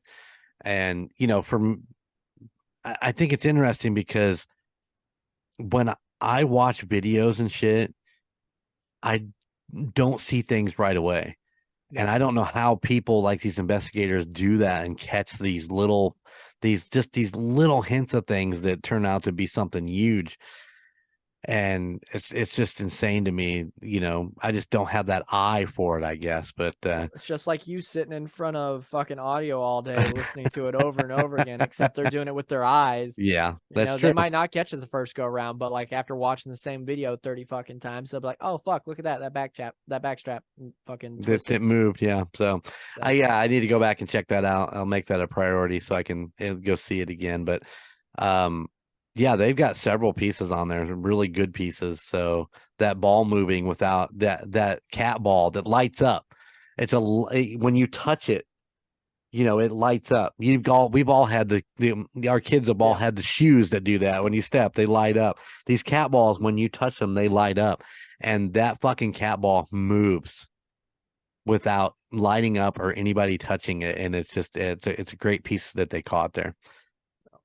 Yeah, there's some great videos in there. Definitely go check it out. Like I said, the info is on the link from the episode this week where they visited. But like I said, if you're on Instagram, just type in SIPS. Definitely go check out Cooper's Crystals if you have any kind of crystal needs or anything like that. Even if you just love crystals, I mean, she's got some great pieces on there. Yeah, you can go in there and get you a fucking rose quartz shaped like a Pikachu. If you want. It's true. I did see that. I was looking. Did she have a turtle or something on there? I think I was looking at some snail. I like the ones that are shaped like snails. Those were pretty dope. Yeah, some good stuff. They were lovely people. They were very interesting to listen to. My coworker at work listens, and he had nothing but nice things to say about them. Nice. Yeah. Very good. Very cool. Well, like I said, I enjoyed them. And like I said, hopefully we can stay in touch and keep up with everything that they got going on, and they can stay up with us and keep everything we got going on, and maybe we'll hook up. I mean, we're all Hoosiers here. We just happen to be 6 hours away from them, but it's weird because me and the rocker chick were just down there last year in their neck of the woods. Had I known them, we probably would have met up for lunch or something and just chatted with them. But next time. Yep. It's a beautiful country down through southern Indiana. So they Whatever. definitely it's all corn everywhere you go. No, it's not. There's mountain corn in Indiana. There's less corn right now. It's corn Not yet. Not yet. All that shit's still standing. They won't fuck with that until November. I'll guarantee it. It's coming.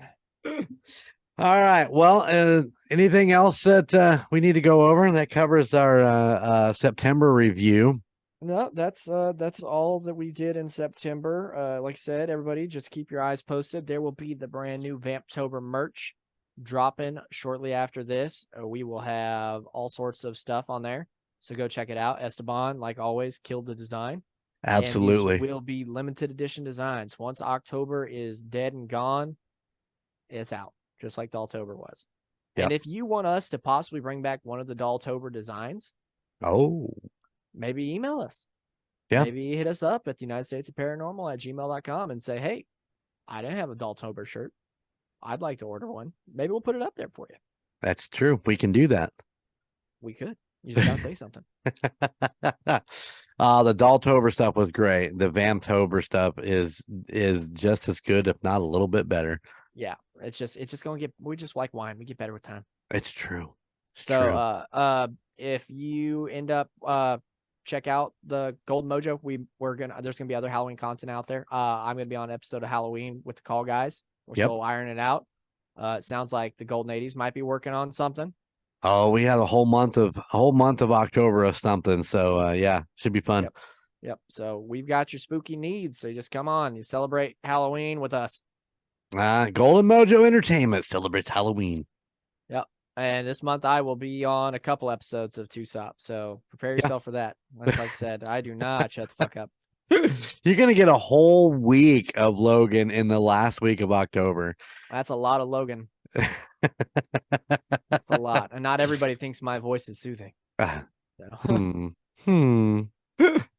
Well, it's still one of my favorite emails of all time. Oh, mine too. I was like, I don't get it, but all right. Oh, all right. Well, we're gonna get out of here. I think. Hold on. I think Chico's trying to get a hold of me, so I probably better go. And oh shit, that was an hour ago. Oh jeez. Oops. Got him in on here. We could have fucking chatted with him. I know, right? Add another hour to the fucking podcast of me and you just talking, and Chico being like, yeah. What? Yeah. I agree. Poor Chico. He spends all his time on Indiana Chiefs fans, just going, "Yep." Yeah. I concur. All right, we're gonna get out of here. So remember, fans, when you're up late at night worrying about what happens when it is all over, don't stress out, because me and Golden J will be waiting for you here on the other side. Keep it spooky. Later. Bye. Thank you for listening to the United States of Paranormal. Check us out at theunitedstatesofparanormal.com or at any other of our social media pages. At Twitter at TOSOPPOD,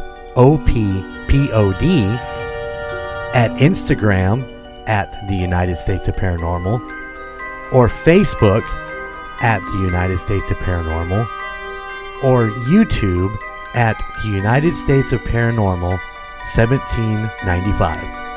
Please check out our other podcasts in the Golden Mojo Entertainment Network: The Call Guys, Golden Image Podcast, Indiana Chiefs Fans, The Golden 80s, Murd Nerds, and A Quart of Books and Booze.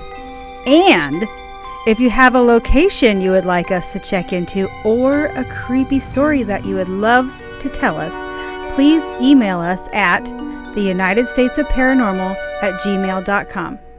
Please like, rate, and subscribe wherever you listen.